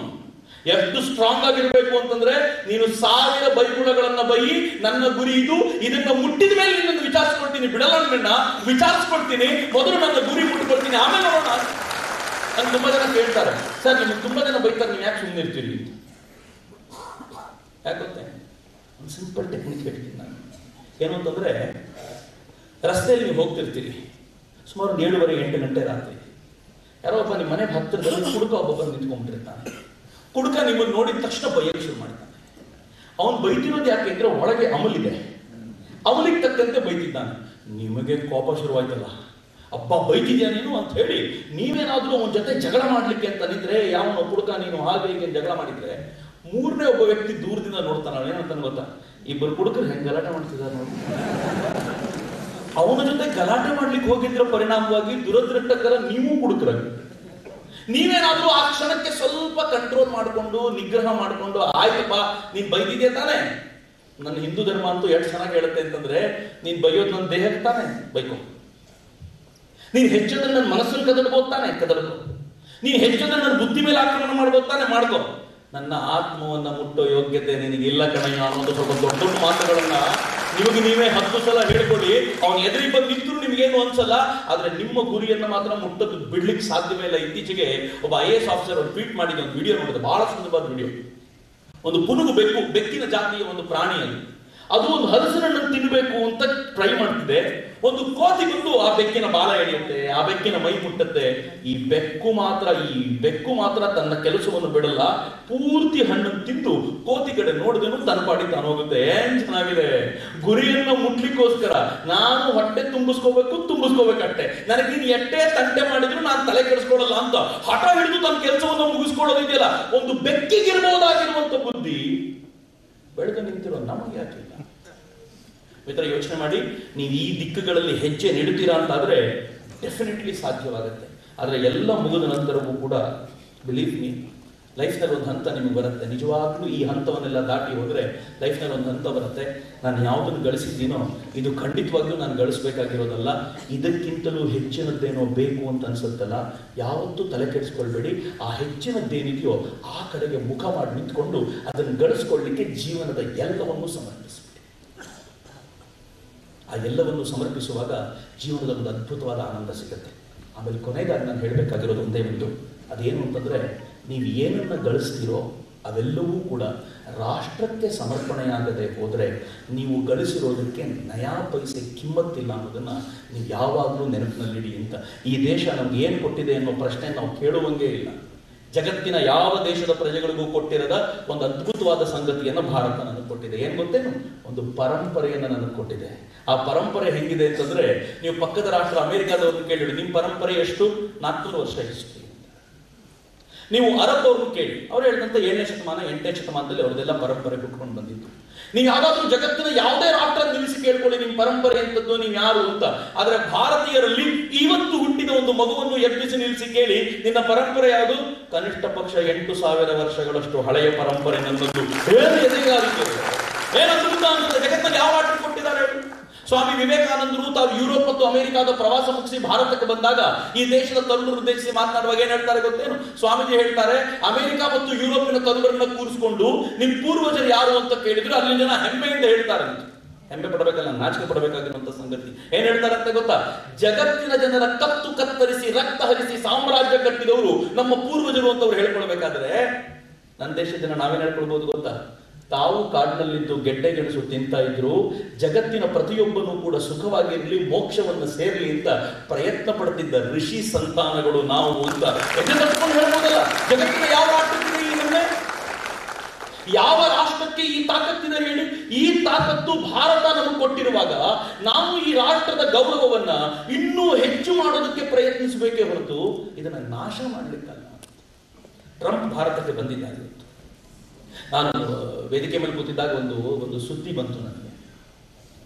ಒಬ್ಬ ಪತ್ರಕರ್ತ ನ್ಯಾಷನಲ್ ಹೆರಾಲ್ಡ್ನಲ್ಲಿ ಇವತ್ತು ನೆನಪು ಬರೆದಿರುವಂತಹ ಆರ್ಟಿಕಲ್ ಏನ್ ಬರೆದಿದ್ದಾನೆ ಗೊತ್ತಾ? ಅತ್ಯಂತ ದರಿದ್ರ ರಾಷ್ಟ್ರವೊಂದಕ್ಕೆ ಟ್ರಂಪ್ ಭೇಟಿ ಕೊಡ್ತಿದ್ದಾರೆ ಅಂತಂದ್ರೆ ಅದು ಮೊದಲನೇದು ಭಾರತವೇ ಅಂತ ಬರೆದಿದ್ದ. ನಂಗೆ ವೇದಿಕೆ ಮೇಲೆ ಕೂತಾಗಲೇ ಕೈಯೆಲ್ಲ ನಡುಕ ಶುರು ಹೋಗ್ಬಿಟ್ಟು, ಏನಪ್ಪ ಯಾವ ಧೈರ್ಯದಿಂದ ಬರೀತಾ ನಿಮಗೆ? ಅತ್ಯಂತ ದರಿದ್ರ ರಾಷ್ಟ್ರವೊಂದಕ್ಕೆ ಟ್ರಂಪ್ ಭೇಟಿ ಕೊಡ್ತಿದ್ದಾನೆ ಅಂತ. ಟ್ರಂಪ್ ಭಾರತಕ್ಕೆ ಭೇಟಿ ಕೊಡ್ತಾನೆ ಅಂತಂದಾಗ ಊರು ತುಂಬಾ ಸಿಕ್ಕಾಪಟ್ಟೆ ಎಲ್ಲರೂ ಮಾತನಾಡ್ತಿದ್ದಾರಲ್ಲ, ಟ್ರಂಪ್ಗೆ ಇಷ್ಟು ಗೌರವ ಕೊಡಬೇಕಿತ್ತ, ಹಂಗ್ ಮಾಡ್ಬೇಕಿತ್ತ ಅಂತ. ಇದ್ರೆ ಒಂದೇ ಒಂದು ಮಾತು ನಿಮ್ಗೆ ಹೇಳ್ತೀನಿ ನಾನು, ನಂಗೆ ಗೊತ್ತಿಲ್ಲ ಎಷ್ಟು ಜನ ಇದನ್ನ ನೆನ್ಪಿಟ್ಕೊಂಡಿದ್ದೀರೋ. ಈ ದೇಶದ ಮೇಲೆ ಅಟ್ಯಾಕ್ ಆಯ್ತಲ್ಲ, ಈ ದೇಶದ ಪುಲ್ವಾಮಾದಲ್ಲಿ ದಾಳಿ ಆದಾಗ ಈ ದೇಶ ಮುಂದೆ ಮಾಡಬೇಕು ಅಂತ ಗೊತ್ತಿಲ್ಲದ ಒಂದು ಅಂಧಕಾರದ ಸ್ಥಿತಿಗೆ ಬಂದು ನಿಂತುಬಿಟ್ಟಿತ್ತು. ನನ್ನ ದೇಶದ ಒಳಗೆ ಬಂದು 45 ಜನರನ್ನ 80 kg RDX ಅನ್ನ ಇಟ್ಟು ಉಡಾಯಿಸುವಂತ, ಸೈನಿಕರನ್ನ ಉಡಾಯಿಸುವಂತ ಸ್ಥಿತಿ ಭಾರತಕ್ಕೆ ಬಂತಲ್ಲ. ನಮ್ಮ ಸೆಕ್ಯೂರಿಟಿ ಏನಾಯ್ತು ಅನ್ನೋ ಟೆನ್ಷನ್ ಅಲ್ಲಿ ಇರುವಾಗ ಈ ದೇಶ ಸೆಕ್ಯೂರಿಟಿ ಕೌನ್ಸಿಲ್ ಅಲ್ಲಿ, UN ಸೆಕ್ಯೂರಿಟಿ ಕೌನ್ಸಿಲ್ ನಲ್ಲಿ ಭಾರತ ಪಾಕಿಸ್ತಾನದ ವಿರುದ್ಧ ಏನ್ ಬೇಕಿದ್ರು ನಿರ್ಣಯ ತೆಗೆದುಕೊಳ್ಳಬಹುದು ಎನ್ನುವಂತ ಒಂದು ನಿರ್ಣಯವನ್ನು UN ಸೆಕ್ಯೂರಿಟಿ ಕೌನ್ಸಿಲ್ ಕೊಡುವಂತೆ ಮಾಡಿದ್ದು ಅಮೆರಿಕ. ನಾವು ಬಾಲಾಕೋಟ್ ಮೇಲೆ ದಾಳಿ ಮಾಡಿದ್ದಲ್ಲ, ದಾಳಿ ಮಾಡಿದ ನಂತರ ಜಗತ್ತಿನ ಒಂದೇ ಒಂದು ರಾಷ್ಟ್ರ ಉಸಿರೆತ್ತಿಲ್ಲ. ಯಾಕೆ ಅಂತಂದ್ರೆ ಅಮೆರಿಕ ಉಸಿರೆತ್ತಿಲ್ವಲ್ಲ, ಇನ್ನು ನಾವು ಬಾಯಿ ಮುಚ್ಕೊಂಡಿರೋದು ಒಳ್ಳೇದು ಅಂತ ಯಾವನು ಮಾತಾಡಲಿಲ್ಲ. ಅವತ್ತು ಟ್ರಂಪ್ ಅಲ್ಲಿ ಕೂತ್ಕೊಂಡು ಭಾರತಕ್ಕೆ ಯಾವುದೇ ರೀತಿ ತೊಂದರೆ ಆಗಬಾರ್ದು ಅಂತ ನಮ್ಮನ್ನ ಚೀನಾ ಎದುರಿಗೆ, ನಮ್ಮನ್ನ ಪಾಕಿಸ್ತಾನದ ಎದುರಿಗೆ, ಪಾಕಿಸ್ತಾನ ದೊಡ್ಡ ಸಂಗತಿ ಅಲ್ಲ, ಆದರೆ ಜಾಗತಿಕ ವಿಚಾರಗಳ ದೃಷ್ಟಿಯಿಂದ ಇಷ್ಟೆಲ್ಲ ಸಪೋರ್ಟ್ ಮಾಡಿದ ಒಬ್ಬ ವ್ಯಕ್ತಿ ಇವತ್ತು ಭಾರತಕ್ಕೆ ಬರ್ತಿದ್ದಾರೆ ಅಂತಂದಾಗ ನಮ್ಮನೆಗೆ ನಮ್ಮ ಸಪೋರ್ಟ್ ಮಾಡೋದು ಬಂದಾಗ ನಾವು ಎಷ್ಟು ಖುಷಿ ಪಡ್ತೀವೋ ಅಷ್ಟು ದೇಶ ಖುಷಿ ಪಡ್ತಿದ್ರೆ ಏನು ಕೆಟ್ಟದಾಗಿ ನಿರ್ಮಿಸುವಂತ ಪ್ರಯತ್ನ ಆಗುತ್ತಲ್ಲ, ದುರದೃಷ್ಟಕರ ಸಂಗತಿ ಇದು ಅಂತ. ನಾನು ಇದನ್ನು ಹೇಳುವಾಗಲೂ ಅನೇಕರು ಇದರ ಕೊಂಕನ್ನು ಹುಡುಕ್ಬೋದು, ಆದರೆ ನೆನ್ಪಿಟ್ಕೊಳ್ಳಿ, ರಾಷ್ಟ್ರದ ಗೌರವಕ್ಕಿಂತಲೂ ಇನ್ಯಾವುದು ಹೆಚ್ಚಿನದಲ್ಲ ಅಂತ ಯಾವಾಗ ಭಾವಿಸ್ತೀವಲ್ಲ, ಆಗ ನಾವು ಮಾಡುವ ಪ್ರತಿಯೊಂದು ಕೆಲಸಕ್ಕೂ ನಿಜವಾದ ಮೌಲ್ಯ ಬರುತ್ತೆ ಅಂತ. ಆ ಮೌಲ್ಯವನ್ನು ತಂದುಕೊಳ್ಳುವಂತ ಪ್ರಯತ್ನ ಇವತ್ತು ನಾವೆಲ್ಲರೂ ಮಾಡಬೇಕಾಗಿದೆ. ಇವತ್ತು ಭಾರತ ಆರ್ಡಿನರಿ ಆಗಿಲ್ಲ. ನಾನು ಪ್ರತಿ ವೇದಿಕೆ ಮೇಲೂ ಬಹಳ ಹೆಮ್ಮೆಯಿಂದ ಹೇಳ್ಕೊಳ್ತೀನಿ. ಆಗ್ಲೇ ಹೇಳಿದಂತೆ ಇವತ್ತು ನಮ್ಮ ಎಕಾನಮಿ ವೇಗದಿಂದ ಓಡುತ್ತಿದೆ. ಇವತ್ತು ಜಗತ್ತಿನ ಪರಿಸ್ಥಿತಿ ಹೇಗಿದೆ ಅಂತಂದ್ರೆ, ಇಡೀ ಜಗತ್ತು ತಾನು ಪ್ರಪಾತಕ್ಕೆ ಹೋಗುತ್ತೆ ಅಂತ ಎನ್ನಿಸುವ ಕಾಲಕ್ಕೆ, ಇಡೀ ಜಗತ್ತು ಎಕಾನಮಿಕಲಿ ಡೌನ್ ಇದೆ ಎನ್ನುವ ಕಾಲಕ್ಕೂ ಕೂಡ ಭಾರತ ಪ್ರಬಲವಾಗಿ ಬೆಳೆದಿದೆ. ನಮ್ಮ ಪಕ್ಕದಲ್ಲಿ ಚೀನಾ ಇದೆಯಲ್ಲ, ಹೆಂಗಿತ್ತು ಗೊತ್ತೇ, ತನ್ನ ರಾಷ್ಟ್ರದ ಜನರನ್ನ ಕಾಲು ಕೆಳಗೆ ಹೊಸಕೆ ಹಾಕೊಂಡು ಯಾರು ಮಾತನಾಡಲಿಕ್ಕೆ ಸಾಧ್ಯವಾಗದೇ ಇರುವಂತ ಒಂದು ಕೆಟ್ಟ ಸ್ಥಿತಿಯಲ್ಲಿ ಎಲ್ಲ ಜನರನ್ನು ಇಟ್ಟಿತ್ತು ಚೀನಾ. ಬಯಾಲಜಿಕಲ್ ವಾರ್ಫೇರ್ಗೆ ತುಂಬಾ ಕಾನ್ಸ್ಪಿರಸಿ ಸುದ್ದಿಗಳು ಹೊರಗೆ ಬರ್ತಿವೆ. ಪ್ರಾಬಬಲಿ ಇನ್ನೊಂದು 5-6 ತಿಂಗಳೊಳಗೆ ಚೈನಾ ತನ್ನ ಒಳಗಿರುವಂತ ಯಾವುದೇ ಸಂಗತಿಗಳನ್ನ ಹೊರಗೆ ಗೊತ್ತಾಗದಿರುವಂತೆ ಹಿಸ್ಕಿಟ್ಟಿರೋದ್ರಿಂದ ಏನಾಗ್ತಿದೆ ಅಂತ ಗೊತ್ತಾಗ್ತಿಲ್ಲ. ಆದ್ರೆ ಅದು ಬಯಾಲಜಿಕಲ್ ವಾರ್ಫೇರ್ಗೆ ತಯಾರಿ ನಡೆಸ್ತಿದ್ದೆ ನಿಜವಾದ್ರೆ, ಜಗತ್ತನ್ನ ನಾಶಪಡಿಸಲಿಕ್ಕೆ ತಾನೇನು ವೈರಸ್ ಅನ್ನು ಹುಡುಕೋ ಪ್ರಯತ್ನ ಚೀನಾ ಮಾಡಿತ್ತೋ ಅದೇ ವೈರಸ್ ಚೀನಾನ ನುಂಗ್ತಾ ಇದೆ ಅಂತ ಈಗ ಅರ್ಥ ಆಗ್ತಿದೆ. ಚಪ್ಪಾಳೆ ಹೊಡೆಯೋ ಸಂಗತಿ ಅಲ್ಲ. ಯಾಕೆ ಗೊತ್ತೇನು, ಯಾಕೆ ಚಪ್ಪಾಳೆ ಹೊಡಿಬೇಡಿ ಅಂತ ಕೇಳ್ತೀನಿ ಅಂದ್ರೆ, ನಾನೊಬ್ಬ ಹಿಂದೂ ಕಂಡ್ರಿ. ಜಗತ್ತಿನ ಯಾವುದೋ ರಾಷ್ಟ್ರದ ವ್ಯಕ್ತಿ ತಾನು ಸಾಯ್ತಾ ಇರುವ ಸ್ಥಿತಿಯನ್ನು ನೋಡಿದಾಗಲೂ ಕೂಡ ಅವನ ಸಾವಿಗೆ ಖುಷಿ ಪಡುವಂತ ಗುಣವನ್ನ ನಾನು ಯಾವ ಋಷಿಯೂ ನನಗೆ ಹೇಳಿಕೊಡದೇ ಇರೋದ್ರಿಂದ ಚಪ್ಪಾಳೆ ಹೊಡೆಯೋದನ್ನು ನಾನಂತೂ ಎಂಟರ್ಟೈನ್ ಮಾಡಲ್ಲ. ಆದರೆ ನೀವು ಮಾಡಿರೋ ಕರ್ಮ ಹೇಗೆ ನಿಮ್ಮನ್ನು ಬಂದು ಗುದ್ದುತ್ತೆ ಅನ್ನೋದಕ್ಕೆ ಏನು ಎಕ್ಸಾಂಪಲ್ ಅಲ್ಲ. ಹೇಗಾಗಿದೆ ಗೊತ್ತೇನು, ಕಳೆದ ಡಿಸೆಂಬರ್ನಲ್ಲೇ ಆ ಕೊರೋನಾ ವೈರಸ್ ಹೊರಗೆ ಬಂದಿತ್ತು. ಡಿಸೆಂಬರ್ನಲ್ಲಿ ಬಂದಿರುವಂತ ಕೊರೋನಾ ವೈರಸ್ ಸುದ್ದಿಯನ್ನ ಹೊಸಕಿ ಹಾಕಿ ಯಾರಿಗೂ ಗೊತ್ತಾಗದಂತೆ ಮುಚ್ಚಿಟ್ಟು, ಜನವರಿಯ ನಂತರ ಅನಿವಾರ್ಯವಾದಾಗ ಶಿ ಜಿನ್ಪಿಂಗ್ ಅದನ್ನ ಜಗತ್ತಿಗೆ ಹೇಳಬೇಕಾದ ಸ್ಥಿತಿ ಬಂತು. ಆದರೆ ಇವತ್ತಿನವರೆಗೂ ಕೂಡ ಲೆಕ್ಕ ಕೊಡ್ತಿರೋದು 3,000 ಅಂತ. ಆದರೆ ಕನಿಷ್ಠ ಪಕ್ಷ 8ರಿಂದ 10 ಲಕ್ಷ ಜನಕ್ಕೆ ಇದು ಎಫೆಕ್ಟ್ ಆಗಿರುವಂತ ಸುದ್ದಿ ಹೊರಗೆ ಬರ್ತಿದೆಯಲ್ಲ, ಎಂತ ಭಯಾನಕವಾದ ಟ್ರಾಜಿಡಿ ಗೊತ್ತೇನಿದು. ನಂಗೆ ಯಾರೋ ಮೊನ್ನೆ ಹೇಳ್ತಿದ್ರು, ಚಕ್ರವರ್ತಿ ಯಾಕೆ ಎಲ್ಲ ವೈರಸ್ಗಳು ಚೈನಾದಿಂದನೇ ಬರ್ತವೆ? ಈ ಹಿಂದೆ ಸಾರ್ಸ್ ಬಂತಲ್ಲ, ಚೈನಾದಿಂದನೇ ಬಂತು. ಈಗ ಬಂದಿದೆಯಲ್ಲ, ಇದು ಕೂಡ ಚೈನಾದ ಕೊರೋನಾ ವೈರಸ್. ಸಾರ್ಸ್ ನ ಕಂಟಿನ್ಯೂಡ್ ಪೋರ್ಷನ್ ಅಂತಾರೆ. ಆದರೆ ಗೊತ್ತಿರಲಿ, ಇದು 100% ಲ್ಯಾಬ್ ನಲ್ಲೇ ಮ್ಯಾನುಫ್ಯಾಕ್ಚರ್ ಮಾಡಿರುವಂತ ವೈರಸ್. ಯಾಕೆ ಅಂದ್ರೆ ಇದು 3-4 ವೈರಸ್ಗಳು ಜೊತೆಯಲ್ಲಿ ಬಂದ್ರೆ ಯಾವ ತರದ ಕಾಟ ಕೊಡಬಹುದು ಆ ತರದ ಕಾಟ ಕೊಡುತ್ತೆ. ಅಂದ್ರೆ ಅಲ್ಲೇ ಡೆವಲಪ್ ಮಾಡಿ ಜಗತ್ತನ್ನ ಒಂದು ಕ್ಷಣಕ್ಕೆ ನಾಶ ಮಾಡ್ಲಿಕ್ಕೆ ಬೇಕಾಗಿರುವಂತ ವ್ಯವಸ್ಥೆಯನ್ನು ರೂಪಿಸಿಕೊಳ್ತಿತ್ತು. ಅದ್ರಲ್ಲಿ ಯಾವತ್ತೂ ಇವತ್ತು ಅನುಮಾನ ಉಳ್ಕೊಳ್ಳಿಲ್ಲ. ವಿಷಲ್ ಬ್ಲೋವರ್ಸ್ ಗಳನ್ನ ಕೊಲ್ತಾ ಇದೆ ಚೈನಾ. ಅದನ್ನ ಹೇಳಿ ಅವ್ರು ನನ್ಗೆ ಹೇಳ್ತಿದ್ರು, ಎಲ್ಲ ವೈರಸ್ಗಳು ಅಲ್ಲಿಂದ ಹುಟ್ಟುತ್ತವೆ. ಆದ್ರೆ ನಾವು ಕುಂಭಮೇಳಕ್ಕೆ ಕೋಟ್ಯಂತರ ಜನ ಸೇರ್ತೀವಿ, ಒಂದು ಕಾಲರ ಕೂಡ ಸ್ಪ್ರೆಡ್ ಆಗಲ್ಲ. ಯೋಚನೆ ಮಾಡಬೇಕಾಗಿರೋ ಸಂಗತಿ ತಾನೆ. ನಾವು ಕುಂಭಮೇಳದಲ್ಲಿ 40-45 ದಿನಗಳ ಕಾಲ ಸೇರ್ತೀವಿ, ಕೋಟ್ಯಂತರ ಜನ ಸೇರ್ತೀವಿ, ಒಂದು ಕಾಲರ ಕೂಡ ಸ್ಪ್ರೆಡ್ ಆಗಲ್ಲ. ಯಾಕೆ ಅಂದ್ರೆ ಕೆಟ್ಟ ಮನಸ್ಸಿನಿಂದ ಸೇರಲ್ಲ, ಒಳ್ಳೆ ಮನಸ್ಸಿನಿಂದ ಸೇರ್ತೀವಿ. ಅದಕ್ಕೋಸ್ಕರ ನಾವು ಹಾಯಾಗಿರ್ಲಿಕ್ಕೆ ಸಾಧ್ಯವಾಗುತ್ತೆ. ಮಿತ್ರ, ನಮ್ಮೆಲ್ಲರ ಅಲ್ಟಿಮೇಟ್ ಗೋಲ್ ಬರುತ್ತಲ್ಲ, ಅದು ಬಂದು ನಿಂತುಕೊಳ್ಳೋದಲ್ಲೇ. ಚಿತ್ತದಲ್ಲಿರುವಂಥ ವಿಕಾರಗಳನ್ನ ನಾವು ನಿವೃತ್ತಿ ಮಾಡಿಕೊಳ್ಳಿಕ್ಕೋಸ್ಕರ ನಮ್ಮ ಜೀವನವನ್ನು ಶುದ್ಧಿ ಮಾಡಿಕೊಳ್ಳುವಂಥ ಪ್ರಯತ್ನ ಮಾಡೋಣ. ಈ ದೇಶದ ತಾರುಣ್ಯ ಪರ್ಮನೆಂಟ್ ತರುಣರಾಗಿರಬೇಕು ಅಂತಂದ್ರೆ ಇರೋದು ಒಂದೇ ಒಂದು ಮಾರ್ಗ. ಆ ಶುದ್ಧಿಯ ಕುರಿತಂತೆ ನಾವೆಲ್ಲರೂ ಸ್ವಲ್ಪ ಗಮನ ಕೊಡಲಿಕ್ಕೆ ಸಾಧ್ಯವಾದರೆ ನಮ್ಮ ಬದುಕನ್ನು ಆ ಸಾಧನೆಯ ದಿಕ್ಕಿನಲ್ಲಿ ಹೆಜ್ಜೆ ಇಡ್ತಾ ಇಡ್ತಾ ಅಪರೂಪದ ಎತ್ತರಗಳನ್ನು ಮುಟ್ಲಿಕ್ಕೆ ನಾವು ನಿಶ್ಚಯ ಮಾಡ್ತೀವಿ ಅಂತಾದರೆ ಈ ದೇಶ ಮುಂದಿನ ದಿನಗಳಲ್ಲಿ ಭಾರಿ ದೊಡ್ಡ ಕೆಲಸಕ್ಕೆ ಅಣಿಯಾಗುತ್ತೆ. ವಿವೇಕಾನಂದರು ಹಾಕಿಕೊಟ್ಟ ರಾಜಮಾರ್ಗದಲ್ಲಿ ನಾವೆಲ್ಲರೂ ನಡೆಯೋಣ. ಸ್ವಾಮಿ ವಿವೇಕಾನಂದರ ಕನಸುಗಳನ್ನು ಈಡೇರಿಸುವ ಪ್ರಯತ್ನ ಮಾಡ್ತಾ ಧನಾತ್ಮಕ ಚಿಂತನೆಗಳ ಮಾರ್ಗದಲ್ಲಿ ನಡೆತಾ ಹೊಸ ಭಾರತವನ್ನು ಕಟ್ಟೋಣ. ಈ ಭಾರತ ಜಗತ್ತಿಗೆ ಮಾರ್ಗದರ್ಶನ ಮಾಡುವ ವಿಶ್ವಗುರು ಭಾರತವಾಗಿರಲಿ ಅಂತ ಆಶಿಸ್ತಾ ಪ್ರೀತಿಯಿಂದ ಆಲಿಸ್ತಾ ನಿಮಗೆಲ್ಲರಿಗೂ ಪ್ರೀತಿಯಿಂದ ಕರೆಸಿದ ಸ್ವಾಮೀಜಿಯವರಿಗೂ ಭಕ್ತಿಪೂರ್ವಕ ಪ್ರಣಾಮಗಳನ್ನು ಸಮರ್ಪಿಸಿ ಒಂದು ಸಲ ಎಂದಿನಂತೆ ಒಂದು ಭಾರತ್ ಮಾತೆ ಜಯಕಾರ ಹಾಕ್ತೀರಿ. ಒಂದ್ಸಲ ನನ್ನ ಜೊತೆಗೆ ಭಾರತ್ ಮಾತಾ ಕೀ ಎರಡು ಕೈಗಳನ್ನು ಗಾಳಿ ಬೀಸಿಕೊಡಿ. ಭಾರತ್ ಮಾತಾ ಕೀ, ಭಾರತ್ ಮಾತಾ ಕೀ, ವಂದೇ ವಂದೇ ಜೈ. ತಮ್ಮ ಮಾತುಗಳಿಂದ ಎಲ್ಲ ತಾರುಣ್ಯದ ಮುಖ್ಯಗಳಿಗೆ ತಮ್ಮ ಉಪನ್ಯಾಸವನ್ನು ನೀಡಿದ ಶ್ರೀಯುತ ಚಕ್ರವರ್ತಿ ಸುಳ್ಳಿಬೆಲೆ ಅವರಿಗೆ ಹೃದಯಪೂರ್ವಕ ಧನ್ಯವಾದಗಳನ್ನು ಸಮರ್ಪಿಸ್ತೇನೆ. ಮಿತ್ರರೇ, ಈಗ ಪ್ರಶಸ್ತಿ ಪ್ರದಾನ ಸಮಾರಂಭ ನಡೆಯುತ್ತೆ. ಅದರ ನಂತರದಲ್ಲಿ ಸಂವಾದ ಕಾರ್ಯಕ್ರಮ ಇರುತ್ತೆ. ನಿಯಮಿತ ಕಾಲಾವಧಿಯ ಸಂವಾದ ಕಾರ್ಯಕ್ರಮ ಇರುತ್ತೆ. ಆಶ್ರಮದ ವಾಲಂಟಿಯರ್ಸು ನಿಮ್ಮ ಬಳಿಗೆ ಮೈಕ್ ಕೊಡ್ತಾರೆ. ಪ್ರಶ್ನೆ ಅತಿ ಕಿರಿಯದಾಗಿರಲಿ ಅಂತ ಕೇಳ್ಕೊಳ್ತೇನೆ. ರಾಮಕೃಷ್ಣ ಆಶ್ರಮದ ವತಿಯಿಂದ 15ನೇ ವಾರ್ಷಿಕೋತ್ಸವದ ಪ್ರಯುಕ್ತ ನವಭಾರತದ ನಿರ್ಮಾಣಕ್ಕೆ ಸ್ವಾಮಿ ವಿವೇಕಾನಂದರ ಸಂದೇಶ ಎಂಬ ಒಂದು ಭಾಷಣ ಸ್ಪರ್ಧೆಯನ್ನು ಆಯೋಜನೆ ಮಾಡಿದ್ದು ಆಶ್ರಮದ ಆವರಣದಲ್ಲಿ. ಈ ಒಂದು ಕಾರ್ಯಕ್ರಮದಲ್ಲಿ ಮೊದಲನೇದಾಗಿ ತೃತೀಯ ಬಹುಮಾನವನ್ನು ಪಡೆದಂತಹ ನಿರುಪತಿ ಪೂಜಾ ಇವರಿಗೆ, ಕೆಸಿಡಿ ಕಾಲೇಜ್ ಇವರಿಗೆ ಮೋಹನ್ ಕುಮಾರ್ ಭಸ್ಮೆ ಅವರು ಪ್ರಶಸ್ತಿಯನ್ನು ನೀಡಿ ಗೌರವಿಸಬೇಕೆಂದು ಕೇಳ್ಕೊಳ್ತೇನೆ. KCD college. ಎರಡನೇದಾಗಿ Praveen Kumbar, second prize, CSI college ಇವರಿಗೆ ಕೆ ಅಣ್ಣಾಮಲೈ ಸರ್ ಅವರು ಪ್ರಶಸ್ತಿಯನ್ನು ನೀಡಿ ಗೌರವಿಸಬೇಕೆಂದು ಕೇಳ್ಕೊಳ್ತೇನೆ.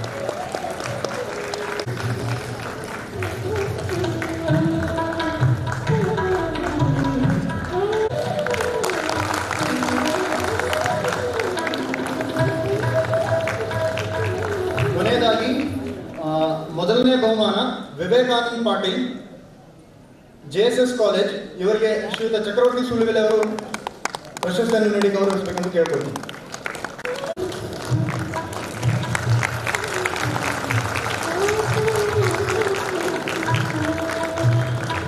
ಆಶ್ರಮದ ಸ್ವಯಂ ಸೇವಕರು ಮೈಕ್ಗಳ ವ್ಯವಸ್ಥೆಯನ್ನು ಮಾಡಿಕೊಂಡು ಸಂವಾದ ಕಾರ್ಯಕ್ರಮಕ್ಕೆ. ಬಂಧುಗಳೇ, ಇವತ್ತಿನ ದಿವಸ ಶ್ರೀ ರಾಮಕೃಷ್ಣ ವಿವೇಕಾನಂದ ಆಶ್ರಮ ಸತ್ತಾಪುರ ಇವರ ಒಂದು ಆಶ್ರಯದಲ್ಲಿ ನಡೀತಕ್ಕಂಥ ಈ ಕಾರ್ಯಕ್ರಮದಲ್ಲಿ ಪಾಲ್ಗೊಂಡಿರ್ತಕ್ಕಂಥ ಪರಮ ಪೂಜ್ಯ ಸ್ವಾಮೀಜಿಯವರೇ, ವೇದಿಕೆ ಮೇಲೆ ಆಸೀನರಾಗಿರ್ತಕ್ಕಂಥ ಚಕ್ರವರ್ತಿ ಸುಳ್ಳಿಬೆಲೆ ಅವರೇ, ಅಣ್ಣಾಮಲೈ ಅವರೇ ಮತ್ತು ಇಲ್ಲಿ ಹೆಸರಿನಲ್ಲಿರತಕ್ಕಂಥ ಭಸ್ಮೆ ಅವರೇ, ವೇದಿಕೆಯಲ್ಲಿ ಮುಂಭಾಗದಲ್ಲಿ ಕುಂತ ಯಾವತ್ತು ತಾಯಂದ್ರೆ ಮತ್ತು ವಿದ್ಯಾರ್ಥಿನಿಯರೇ, ನಾನು ಹೆಚ್ಚಿಗೆ ಮಾತನಾಡೋದಿಲ್ಲ. ಕೇವಲ 2 ನಿಮಿಷದಲ್ಲಿ ನನ್ನ ಮಾತುಗಳನ್ನು ಮುಗಿಸ್ತೇನೆ. ಬಂಧುಗಳೇ, ಇವತ್ತಿನ ದಿವಸ ಶ್ರೀ ವಿಜಯಾನಂದ ಸ್ವಾಮೀಜಿಯವರು ನನಗೆ ಈ ಒಂದು ಕಾರ್ಯಕ್ರಮಕ್ಕೆ ಅಟೆಂಡ್ ಆಗಬೇಕಂತ ತಿಳ್ಕೊಂಡು ನನಗೆ ಕೇಳಿದಾಗ ನನಗೆ ಬಹಳ ಈ ಕಾರ್ಯಕ್ರಮವನ್ನು ಸಂತೋಷದಿಂದ ಬಂದಿದ್ದೇನೆ. ಯಾಕಂತಂದ್ರೆ ಧಾರವಾಡದಲ್ಲಿ ಏನಾದರೂ ಒಂದು ಕಾರ್ಯಕ್ರಮ ಇದ್ದಾಗ ನನಗೆ ಬಹಳ ಗೌರವದಿಂದ ಕಾಣ್ತಕ್ಕಂಥ ಸ್ವಾಮೀಜಿಯವರು ಮತ್ತು ಅವರು ಕರೆದ್ರೆ ಮಾತ್ರ ನಾನು ಎಲ್ಲ ಕಡೆ ಹೋಗ್ತೀನಿ. ಯಾಕಂದ್ರೆ ಬಹಳಷ್ಟು ನಾವು ಇದರೊಳಗೆ ಪಾಲ್ಗೊಳ್ಳೋದಿಲ್ಲ. ಆದ್ರೆ ಇಂಥ ಒಂದು ಮಠ ಇರೋದ್ರಿಂದ ಇದು ವಿವೇಕಾನಂದ ಅವರ ಒಂದು ಆದರ್ಶಗಳನ್ನು ಪಾಲಿಸ್ತಾ ಇರೋದ್ರಿಂದ ನಮಗೂ ಅದರ ಬಗ್ಗೆ ಬಹಳ ಒಂದು ಗೌರವ ಇರೋದ್ರಿಂದ ಈ ಒಂದು ಕಾರ್ಯಕ್ರಮದಲ್ಲಿ ಪಾಲ್ಗೊಂಡಿದ್ದೇನೆ. ನಾನು ನಿಮ್ಮಲ್ಲಿ ವಿನಂತಿಸೋದೇನೆಂದ್ರೆ, ಈಗಾಗಲೇ ಅನೇಕ ಇವತ್ತು ಅಣ್ಣಾಮಲೈ ಅವರು ಮಾತಾಡಿದಾರ, ಆಮೇಲೆ ಸುಳ್ಳಿಬೆಲೆ ಅವರು ಮಾತಾಡಿದಾರ. ಇವೆಲ್ಲ ಆದರ್ಶಗಳನ್ನ ತಾವು ಅನುಸರಿಸಿಕೊಂಡು ಮುಂಬರುವ ದಿನದೊಳಗೆ ಉತ್ತಮ ನಾಗರಿಕರಾಗಲಿ ಅಂತ ತಿಳ್ಕೊಂಡು ಹಾರೈಸಿ ತಾವು ದೇಶಭಕ್ತಿಯಿಂದ ಈ ದೇಶದೊಳಗೆ ಒಂದು ಗೌರವವನ್ನು ಇಟ್ಟುಕೊಂಡು ದೇಶದ ಬಗ್ಗೆ ತಾವು ಮುಂದುವರಿಸಿ ಅಂತ ತಿಳ್ಕೊಂಡು ಆಶಿಸಿ ನನಗೆ ಇಲ್ಲಿ ನಾಲ್ಕು ಅನಿಸಿಕೆಗಳನ್ನ ಹೇಳಿಕ್ಕೆ ಅವಕಾಶ ಮಾಡಿಕೊಟ್ಟಂತ ವೇದಿಕೆ ಮೇಲೆ ಇದ್ದಂಥ ಎಲ್ಲ ಗುರು ಹಿರಿಯರಿಗೆ ಪೂಜ್ಯ ಸ್ವಾಮೀಜಿಯವರಿಗೆ ವಂದಿಸಿ ನಾನು ಎರಡು ಮಾತು ಮುಗಿಸ್ತೇನೆ. ಜೈ ಹಿಂದ್, ಜೈ ಕರ್ನಾಟಕ. ಹೋಗಟ್ಟು ಬಂದು ತಮ್ಮ ಅತಿಥಿ ಪರ ನುಡಿಗಳನ್ನು ನುಡಿದಂತ ಶ್ರೀ ದಾನಪ್ಪ ಕಬ್ಬೆ ಮಾಜಿ ಮಹಾಪೌರರು, ಹುಬ್ಬಳ್ಳಿ ಧಾರವಾಡ ಮಹಾನಗರ ಪಾಲಿಕೆ, ಇವರಿಗೆ ಆಶ್ರಮದ ಪರವಾಗಿ ತುಂಬ ಹೃದಯದ ಧನ್ಯವಾದಗಳು. ಈಗ ನೇರವಾಗಿ ಸಂವಾದ ಕಾರ್ಯಕ್ರಮಕ್ಕೆ ನಾವೆಲ್ಲರೂ ಹೋಗ್ತಿದ್ದೇವೆ.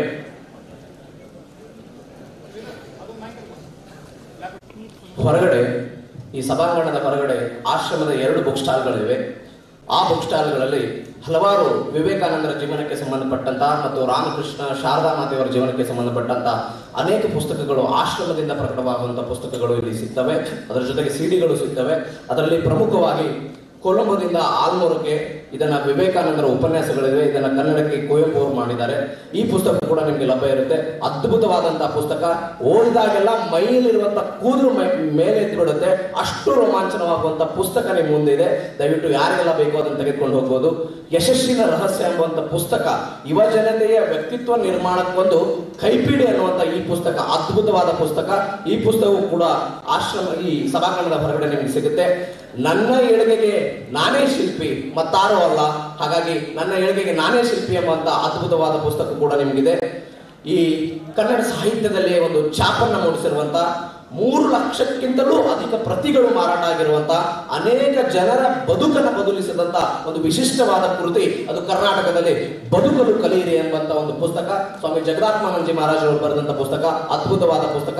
ನೀವೆಲ್ಲರೂ ಈ ಪುಸ್ತಕವನ್ನು ತೆಗೆದುಕೊಂಡು ಹೋಗ್ಬೋದು. ನಾವೆಲ್ಲ ವಿವೇಕಾನಂದರ ಬಗ್ಗೆ ನಾವೆಲ್ಲ ಓದಬೇಕು, ವಿವೇಕಾನಂದರ ನಾವೆಲ್ಲ ತಿಳ್ಕೊಳ್ಬೇಕು ಅಂತ ಅನ್ನೋದಾದ್ರೆ ವೀರ ಸನ್ಯಾಸಿ ವಿವೇಕಾನಂದ ಪುಸ್ತಕವನ್ನು ನೀವೇನಾದ್ರೂ ಓದ್ಬಿಟ್ರಿ ಅಂತ ಹೇಳಿದ್ರೆ ವಿವೇಕಾನಂದರ ಸಂಪೂರ್ಣ ಜೀವನ ಚರಿತ್ರೆ ಅದು 3 ಸಂಪುಟಗಳಲ್ಲಿ ಸಿಗುತ್ತೆ. ಒಂದು ವೀರ ಸನ್ಯಾಸಿ ವಿವೇಕಾನಂದ, ಒಂದು ವಿಶ್ವ ಮಾನವ ವಿವೇಕಾನಂದ, 3ನೇದು ವಿಶ್ವ ವಿಜೇತ ವಿವೇಕಾನಂದ ಅನ್ನುವಂತ ಪುಸ್ತಕ ನಿಮಗೆ ಸಿಗುತ್ತೆ. ಅದರ ಜೊತೆಗೆ ದಿವ್ಯತ್ರಯರ 3 ಜನರ ಪರಿಚಯ ಮತ್ತು ಅವರ ಕ್ರಿಯೆ ಕಾರ್ಯಗಳನ್ನ, ಅವರ ಸಾಧನೆಗಳನ್ನ ವಿವರಿಸುವಂತ ಒಂದು ಸ್ಫೂರ್ತಿ ಅನ್ನುವ ಪುಸ್ತಕ ಈ ಸಭಾಂಗಣದ ಹೊರಗಡೆ ನಿಮಗೆಲ್ಲ ಸಿಗುತ್ತೆ. ಕೆಲವೊಂದಿಷ್ಟು ಪುಸ್ತಕಗಳ ಮೇಲೆ ಈ ವಿಶೇಷವಾದ ಕಾರ್ಯಕ್ರಮಕ್ಕಾಗಿ ಒಂದು ಡಿಸ್ಕೌಂಟ್ ನ ಒಂದು ವ್ಯವಸ್ಥೆಯನ್ನ ಆಶ್ರಮದ ಪರವಾಗಿ ಮಾಡಲಾಗಿದೆ. ಈ ಪುಸ್ತಕಗಳ ಒಂದು ಸದುಪಯೋಗನ ನೀವೆಲ್ಲರೂ ಪಡ್ಕೊಳ್ಬೇಕಾಗಿ ನಾವೆಲ್ಲ ವಿನಂತಿಸಿಕೊಳ್ತೇವೆ. ಈಗ ಸಂವಾದ ಕಾರ್ಯಕ್ರಮ. ಎಲ್ಲ ಸಾಧಕರಲ್ಲಿ ಹೊಂದಿಸುತ್ತಾ ಯುವಕರ ಪರವಾಗಿ ನನ್ನ ಒಂದು ಚಿಕ್ಕ ಪ್ರಶ್ನೆಯನ್ನು ಅಣ್ಣಾಮಲೈ IPS ಸಾಹೇಬ್ ಕೇಳಕ್ಕೆ ಇಷ್ಟಪಡ್ತೇನೆ. ಸರ್, ನೀವು ಹೇಳಿದಾಗೆ ಇತ್ತೀಚಿನ ಯುವಕರ ಜೀವನ ಹೇಗಿದೆ ಅಂದ್ರೆ ಒತ್ತಡದ ಬದುಕಿನಲ್ಲಿ ಬದುಕುತ್ತಿರುವುದು ನಿಜ. ಇದು ನನ್ನೊಬ್ಬನಲ್ಲ, ನಮ್ಮೆಲ್ಲ ಯುವಕರ ಪರವಾಗಿ. ಆದ್ರೆ ಸಮಾಜ ಏನ್ ಎಕ್ಸೆಪ್ಟ್ ಮಾಡ್ತಿದೆ ಅಂದ್ರೆ ನಮ್ಮೆಲ್ಲರ ಪರವಾಗಿ ಒಂದು ಜಾಬ್ ಮಾಡಿದ್ರೆ, ಒಂದು ಒಳ್ಳೆ ಹುದ್ದೆ ಇದ್ದ ಸಾಮಾನ್ಯ ವ್ಯಕ್ತಿ ಹೇಳೋದಕ್ಕೂ ಒಂದು ಉನ್ನತ ಸ್ಥಾನದಲ್ಲಿರುವ ವ್ಯಕ್ತಿ ಹೇಳೋದಕ್ಕೂ ವ್ಯತ್ಯಾಸ ಇದೆ ಸರ್ ಗ್ರಾಮೀಣ ಪ್ರದೇಶದಲ್ಲಿ. ಈ ಮಾತನ್ನು ನಾನು ತಮ್ಮಲ್ಲಿ ಹೇಳ್ತಾ, ತಾವು ಹೇಳಿದ ಹಾಗೆ ಗ್ರಾಮೀಣ ಪ್ರದೇಶದಿಂದ ನಗರಕ್ಕೆ ಬಂದು ಇತ್ತೀಚಿನ ಪರಿಸ್ಥಿತಿ ಕಮರ್ಷಿಯಲ್ ಆಗ್ತಾ ಇದೆ. ಒಂದು ಕೌಟುಂಬಿಕ ಇರೋದು, ವಿದ್ಯಾಭ್ಯಾಸ ಇರೋದು, ಪ್ರಾಚೀನ ಸಂಸ್ಕೃತಿ ಹಾಗೂ ಭಾರತ ಸಂಸ್ಕೃತಿ ತುಂಬಾ ಕಮರ್ಷಿಯಲ್ ಆಗ್ತಿದೆ. ಅದೇ ರೀತಿ ಸೂಲಿಬೇಲನವರು ಹೇಳಿದಾಗೆ ಕೂಡ ಯುವಕರಲ್ಲಿ ಇಚ್ಛಾಶಕ್ತಿ ಕೊರತೆ ತುಂಬಾ ಆಗ್ತಿದೆ. ಇವಾಗ ನನ್ನ ಹಿಡಿದು ಹೇಳ್ತಾ ಇದ್ದೀನಿ, ಬದಲಾವಣೆ ಭವಿಷ್ಯದ ಭಾರತದ ಬಗ್ಗೆ ನೀವು ಹೇಳಿದ್ರಿ 20 ವರ್ಷದ ನಂತರ ಈಗ ಆಗ್ತಾ ಇದೆ ಅಂತ. ಈ ಮಾತನ್ನ ನಾನು ನನ್ನ ತುಂಬ ಮನಸ್ಸಿಂದ ಹೋಗ್ತೀನಿ ಸರ್. ಆದರೆ ನನ್ನಿಂದ ಹಿಡಿದು ಯಾರೇ ಬದಲಾವಣೆ ಆಗ್ಬೇಕಂದ್ರೆ ಸರ್, ಇದಕ್ಕೆ ಸಮಾಜ, ಸ್ನೇಹಿತರು, ಕುಟುಂಬದಿಂದ ಸಹಕಾರ ಬೇಕು. ಅದರ ಬಗ್ಗೆ ತಮ್ಮ 2 ಅನಿಸಿಕೆ. ಬ್ರದರ್, ತಾವು ಹೇಳಿದ ಕ್ವಶನ್ ಎಲ್ಲರಿಗೂ ಘೋಷ ಇರ್ತದೆ, ರಿಫ್ಲೆಕ್ಷನ್ ತಾವು ಮಾಡಿದ್ದೀರಾ. ನಮ್ಮ ಚಕ್ರವರ್ತಿ ಸುಲೇಬೆಲು ಸಾಹೇಬರು ಹೇಳುವ ಒಂದು ಮಾತು ಹೇಳಿದ್ದು, ನರೇಂದ್ರ ದತ್ತವಾಗಿ ಹುಟ್ಟಿದ ಒಂದು ಮನುಷ್ಯ, 1863 ನರೇಂದ್ರ ದತ್ತವಾಗಿ ಹುಟ್ಟಿದ ಮನುಷ್ಯ ಸ್ವಾಮಿ ವಿವೇಕಾನಂದವಾಗಿ ಚೇಂಜ್ ಆಗಿದ್ದಕ್ಕೆ 30 ವರ್ಷ ಬೇಕಾಯಿತು. ಅಥವಾ ಒಪ್ಕೊಳ್ಬೇಕು, ಯಾರು ಹುಟ್ಟುವಾಗಲೇ ಸ್ವಾಮಿ ವಿವೇಕಾನಂದ ಆಗ್ಲಿಕ್ಕೆ ಸಾಧ್ಯವೇ ಇಲ್ಲ. ಮೋಹನ್ ದಾಸ್ ಕರಮ್ಚಂದ್ ಗಾಂಧಿಯಾಗಿ ಹುಟ್ಟಿದ ಒಂದು ಮನುಷ್ಯಕ್ಕೂ ಮಹಾತ್ಮ ಆಗಲಿಕ್ಕೆ 45 ವರ್ಷ ಬೇಕಾಯಿತು. ಸೊ ಪ್ರಾಬ್ಲಮ್ ಏನು, ನಮ್ಮ ಎಲ್ಲಾಗ ಜನ್ಮ ಇದೆ, ಟೈಮ್ ಇದೆ, ಅದು ಬಂದೇ ಬರ್ತದೆ. ಬಟ್ ಅದು ಸೆಲ್ಫ್ ರಿಯಲೈಸೇಷನ್ ನಾವೇನು ಹೇಳ್ತೀವಿ ಅದ್ರ ಬಗ್ಗೆ ನಾವು ಜಾಸ್ತಿ ಹೊತ್ತು ಮಾತಾಡ್ತೀವಿ. ಸೆಲ್ಫ್ ರಿಯಲೈಸೇಷನ್ ಇಚ್ಛಾಶಕ್ತಿ ಬಗ್ಗೆ ಇರಬಹುದು, ತಮ್ಮ ಆತ್ಮ ಒಳಗಡೆ ಇರುವ ಆತ್ಮಶಕ್ತಿ ಬಗ್ಗೆ ಬಹಳ ಚೆನ್ನಾಗಿ ಅರ್ಥ ಮಾಡಿಕೊಳ್ಳುವ ಒಂದು ವಿಷಯ ಇರಬಹುದು. ಇದು ಬೇಗ ತಾವು ಮಾಡಬೇಕು ಅನ್ನೋ ಒಂದು ಆಸೆ ಅಷ್ಟೇ. ಬಟ್ ರೈಟ್ ನಾವು ನಾವೇನಾಗ್ತದೆ, a man is a product of his surrounding ಹೇಳ್ತಾರೆ. ನಿಮ್ಮ ಸುತ್ತಮುತ್ತಲದಲ್ಲಿ ಏನಿರ್ತದೆ, ಇವರ ಪ್ರಾಡಕ್ಟ್ ಆಫ್ ಇಟ್. ಬಡ ಕುಟುಂಬ ನನ್ನ ಪ್ರಕಾರ ಇಲ್ಲ. ಡಾಕ್ಟರ್ ಚೆನ್ನಾಗಿ ಹೇಳಿದ್ದಾರೆ, ಸದ್ಯ call poor is only in the mind. ದುಡ್ಡೆಲ್ಲ ಏನು ದೊಡ್ಡ ವಿಷಯ ಅಲ್ಲ, only in the mind. So ತಾವೆಲ್ಲರೂ ಕೂಡ ತಮ್ಮ ಸರೌಂಡಿಂಗ್ ಯಾವ ಥರ ಇದೆ, ನಿಮ್ಮ ಮೈಂಡ್ ಆ ರಿಫ್ಲೆಕ್ಷನ್ ಅಷ್ಟೇ.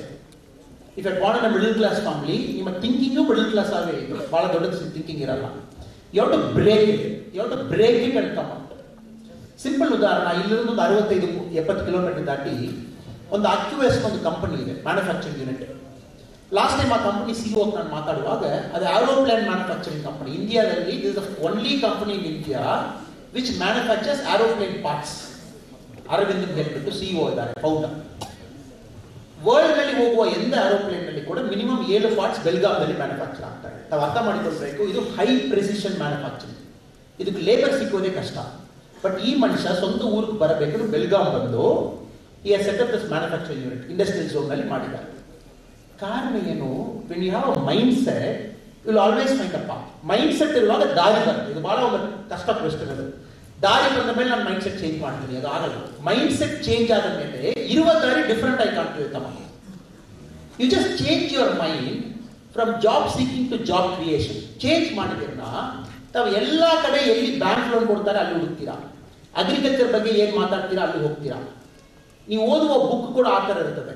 ನಿಮ್ಮ ಗೂಗಲ್ದಲ್ಲಿ ಗೂಗಲ್ ಮಾಡುವಾಗ ಕೂಡ ಅದೇ ಥರ ಥಿಂಕ್ ಮಾಡ್ತೀರಾ. ಸಣ್ಣದಾಗಿ ನಾನು ಒಂದು ಮಾಡ್ಬೋದಾ, ಬ್ಯಾಂಕಲ್ಲಿ ಲೋನ್ ತಗೊಂಡು ಮಾಡ್ಬೋದಾ, ಮುದ್ರಾ ಸ್ಕೀಮ್ನಲ್ಲಿ ಮಾಡ್ಬೋದಾ.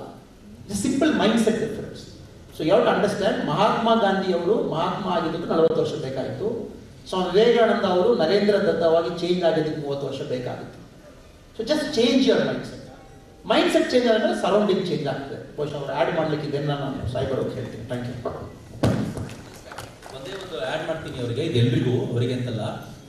ಹಳ್ಳಿಯ ಜನ ನಾನು ಅಧಿಕಾರದಲ್ಲಿದ್ದರೆ ಮಾತ್ರ ನನ್ನ ಮಾತು ಕೇಳ್ತಾರೆ ಎನ್ನುವ ಕಾರಣಕ್ಕೋಸ್ಕರ ನಾನು ಅಧಿಕಾರಿ ಆಗಬೇಕು, ನಾನು ನನ್ನ ಮಾತು ಕೇಳಿದರೆ ಸಾಕು ಎನ್ನುವ ಕಾರಣಕ್ಕೋಸ್ಕರವೇ ನನ್ನ ಜೀವನವನ್ನು ರೂಢಿಸ್ಕೊಳ್ಬೇಕು ಯೋಚನೆ ಮಾಡಿ. ನಾವೆಲ್ಲರೂ ಇತರರು ಗೌರವ ಸಂಪಾದಿಸ್ಲಿಕ್ಕೋಸ್ಕರವೇ ಬದುಕನ್ನು ಕಳೆದು ಬಿಟ್ಟಿದ್ದೀವಿ. ನಮ್ಮ ಗೌರವ ಸಂಪಾದಿಸ್ಲಿಕ್ಕೆ ನಾವು ಮೊದಲನೇ ಬಾರಿಗೆ ಜೀವನದಲ್ಲಿ ಕೆಲಸ ಮಾಡ್ಲಿಕ್ಕೆ ಶುರು ಮಾಡೋಣ. ಇದು ಮೊದಲನೇದು. ಇನ್ನು ಎರಡನೇದವ್ರು ಏನೋ ಹೇಳಿದ್ರು, ನಾನು ಹೇಳಬೇಕು ಅನ್ಕೊಂಡೆ ಅದಕ್ಕೆ. ಬಟ್ ಏನೇ ನಾವು ಕೆಲಸ ಮಾಡಬೇಕಾಗಿರೋ ಶೈಲಿಯನ್ನ ಬದಲಾಯಿಸಿಕೊಂಡಾಗ definitely you will reach that height. ಅಷ್ಟೇ. Hello, my question is to, ಅಷ್ಟು ಶಕ್ತಿ ಇಲ್ಲ ಈ ಕ್ವೆಶ್ಚನ್ ಆನ್ಸರ್ ಮಾಡುವುದು. You mention woman life mention ಮಾಡಿದ್ರಲ್ಲ, ಅವರ್ ಲೈಫ್ ಮೆನ್ಷನ್ ಮಾಡಿದ್ದೀರಾ? Woman life, human life. Okay, so okay, ನಾನು ಟ್ರೈ ಮಾಡ್ತೀನಿ. ಬಟ್ ಖಂಡಿತವಾಗಿ ಇದು ಬೆಟರ್ ಕ್ವೆಶ್ಚನ್ ಸ್ವಾಮೀಜಿ ಅವ್ರಿಗೆ ಹೋಗಬೇಕು. But I will try. But ನನ್ನ ಪ್ರಕಾರ we will not get into this question of life and death. Life ಯಾಕೆ, ಡೆತ್ ಯಾಕೆ, ಈ ಕ್ವೆಶ್ಚನ್ ಒಳಗಡೆ ಈ ಏಜಿಗೆ ನಾವು ಹೋಗಬಾರದು, ಹೋಗಲು ಬೇಡ. ನೀವು ಅರ್ಥ ಮಾಡಿಕೊಳ್ಳುವುದು, ಈ ಜಾಗದಲ್ಲಿ, ಈ ಪ್ರಪಂಚದಲ್ಲಿ you are occupying a space ಅಲ್ವಾ? ತಮಗೊಂದು ಸ್ಪೇಸ್ ಕೊಟ್ಟಿದ್ದಾರೆ. ಈ ರಿಯಲ್ ಎಸ್ಟೇಟ್ ವ್ಯಾಲ್ಯೂಸ್ ಕೂಡ ಸ್ವಲ್ಪ ಜಾಸ್ತಿ. ನಾವಿಲ್ಲಿ ಚೇರ್ ಹಾಕ್ಬೇಕು ಕೂಡ ಚೇರ್ 700 ರೂಪಾಯಿ ಕೊಟ್ಟಿದ ಮೇಲೆ ಈ ಚೇರಲ್ಲಿ ಹಾಕ್ತೀವಿ, ಸುಮ್ಮನೆ ಈ ಚೇರಲ್ಲಿ ಹಾಕಲ್ಲ. ಕರೆಕ್ಟಾ? ಬಟ್ ತಮಗೂ ಇಷ್ಟು ಜಾಗದಲ್ಲಿ ಫ್ರೀಯಾಗಿ ದೇವರ ಓಡಾಡಿಸ್ತಾರಲ್ಲ, ಏನೋ ಕಾರಣಕ್ಕೋಸ್ಕರ ಇಲ್ಲಿ ಬಿಟ್ಟಿದ್ದಾರೆ. Correct? That life is your purpose. You have to find what is that purpose.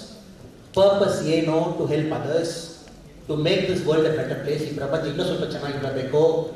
30 ಕೋಟಿ ಜನ ಯಾರು ಊಟದಲ್ಲದೆ ಮಲಗ್ತಾರೋ ಸ್ವಲ್ಪ ಊಟ ಒಳ್ಳೆ ವ್ಯವಸ್ಥೆ ಮಾಡಬೇಕು. Find that purpose. ಎಷ್ಟು ಬೇಗ ಹುಡುಕ್ತಿರೋ ಅವತ್ತೇ ತಮ್ಮ ಲೈಫ್ ಶುರು ಆಗ್ತಾ ಇದೆ. ರೈಟ್ ನಾವು ಟ್ರೈಲರ್ ತಾವು ಮಾಡೋದು trailer. If have found A purpose, ಇವತ್ತು ಯಾಕೆ ತಾವು ಬದುಕ್ತಾ ಇದ್ದೀರ ಅರ್ಥ ಆಗಿಲ್ಲ.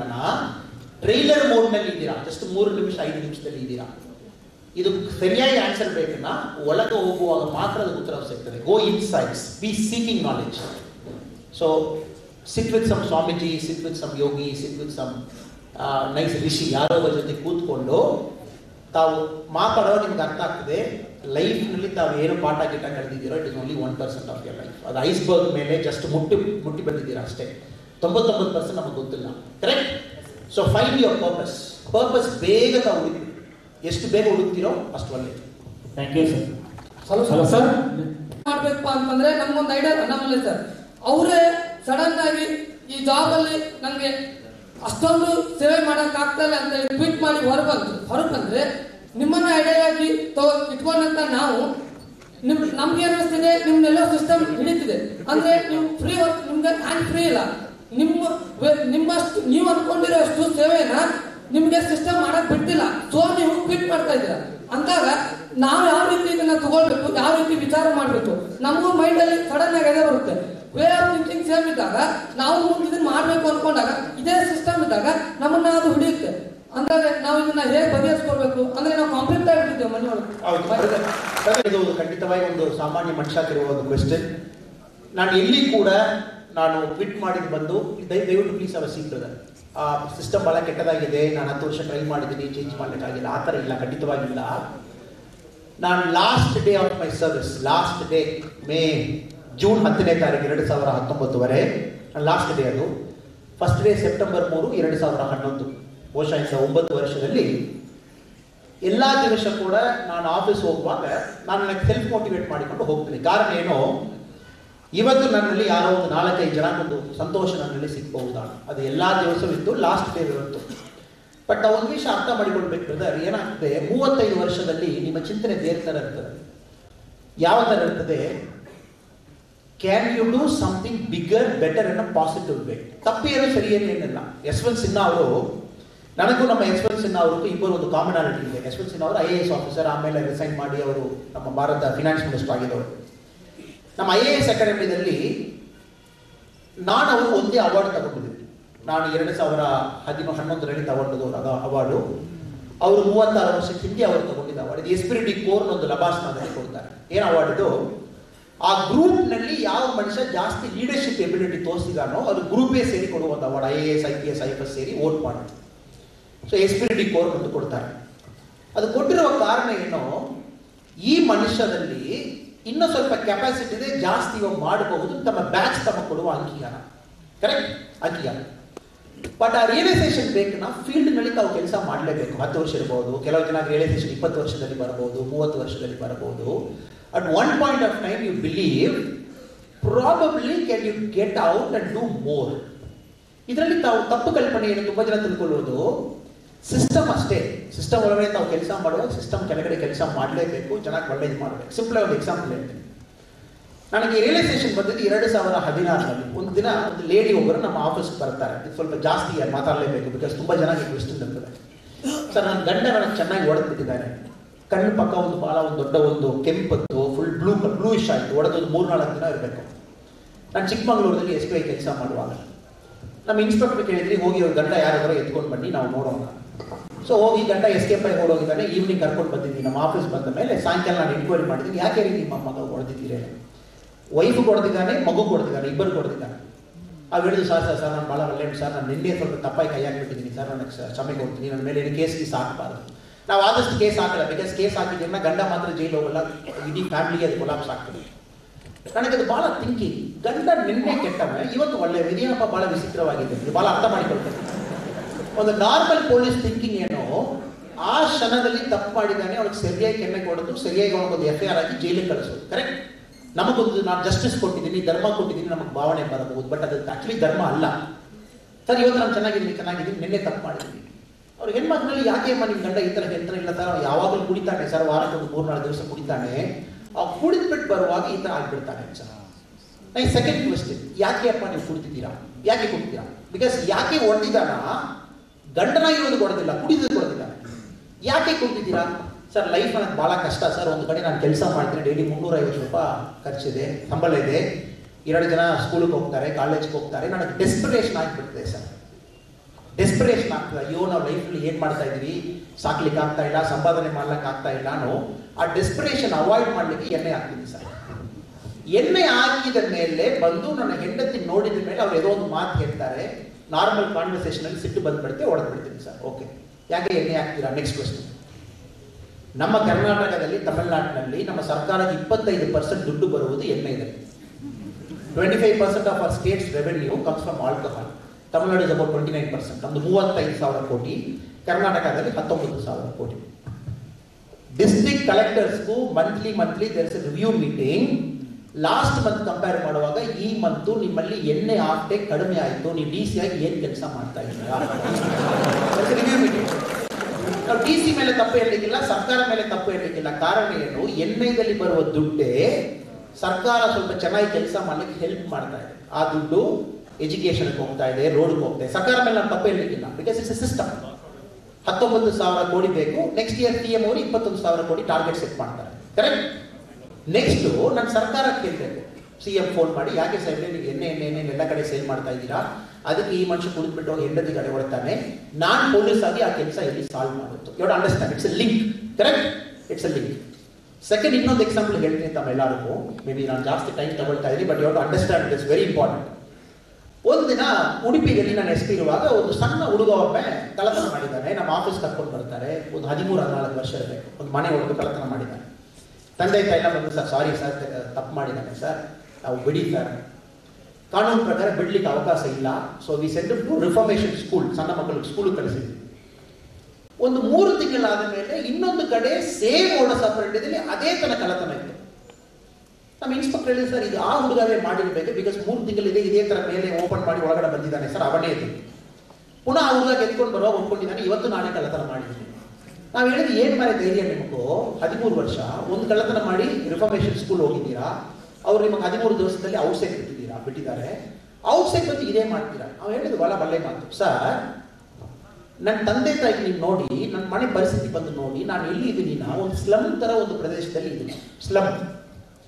ನಿಮ್ಮ ಧರ್ಮ ಏನಿದೆ, ನನ್ನ ಧರ್ಮ ಬೇರೆ ಸರ್. ನಿಮ್ಮ ಧರ್ಮ ಏನಿದೆ, ಸುಳ್ಳು ಹೇಳ್ಬಾರ್ದು, ಇನ್ನೊಂದು ಮನೆಯಲ್ಲಿ ಕೈ ಹಾಕಬಾರ್ದು, ನಿಮ್ಮ ಧರ್ಮ.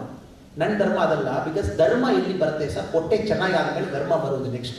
ಕರೆಕ್ಟ್. ಹೊಟ್ಟೆ ಹಸಿವಿರುವ ಮನುಷ್ಯನಿಗೆ ಹೋಗಿ ಧರ್ಮ ಹಿಡಿದಿರೋ ನಾವು ತಿನ್ನಿಕ್ಕೆ ಹೋಗಲ್ಲ. ಸೊ ನನಗೂ ಹೊಟ್ಟೆ ಫಸ್ಟ್ ತುಂಬಬೇಕು. ತಂದೆ ಮನೆಯಲ್ಲಿ ದುಡ್ಡು ಕೊಡಲ್ಲ, ಬ್ಯಾಡ್ ಫ್ರೆಂಡ್ಸು, ಸ್ಲಮ್ನಲ್ಲಿ ನನಗೆ ಆ ಥರ ಜನ ಸಿಕ್ಕಿದ್ದಾರೆ. ಸೊ ನನ್ನ ಪ್ರಕಾರ ದುಡ್ಡು ಜಾಸ್ತಿ ಇರುವವರಲ್ಲಿ ತಗೊಂಡಿದ್ದೇನೆ, ಅದು ಕಳ್ಳತನ ಇಲ್ಲ ಸರ್. ನಿಮ್ಮ ಕಾನೂನುಗಳಲ್ಲಿ ಕಳ್ಳತನ, ನನಗೆ ಕಳ್ಳತನ ಇಲ್ಲ. ಇದು 2-3 ವರ್ಷಕ್ಕಿಂತ ರಾಬಿನ್ ಹುಡ್ ಹೇಳ್ತೀವಿ. ರೈಟ್ ನಾವು ನಮ್ಮಲ್ಲಿ ಕಾನೂನು ಪ್ರಕಾರ ನೀವು ಯಾರಲ್ಲಿ ಹೋಗಿ ಕಳ್ಳತನ ಮಾಡ್ತೀರೋ ಕಳ್ಳತನ. ನೀವು ಮಂತ್ರಿ ಮನೆಯಲ್ಲಿ ಹೋಗಿ ಕಳ್ಳತನ ಮಾಡಿದ್ದೀರೋ ಕೂಡ, ಅದು ಮಂತ್ರಿ ದುಡ್ಡು ಇಲ್ಲ ನಾ ಕೂಡ ಅದು ಕಳ್ಳತನವೇ ಕಾನೂನು. Correct. You have to understand. Larger perspective ದಲ್ಲಿ ನೋಡುವಾಗ ಕೆಲವು ವಿಷಯ ನೀವು ಚೇಂಜ್ ಮಾಡಬೇಕು.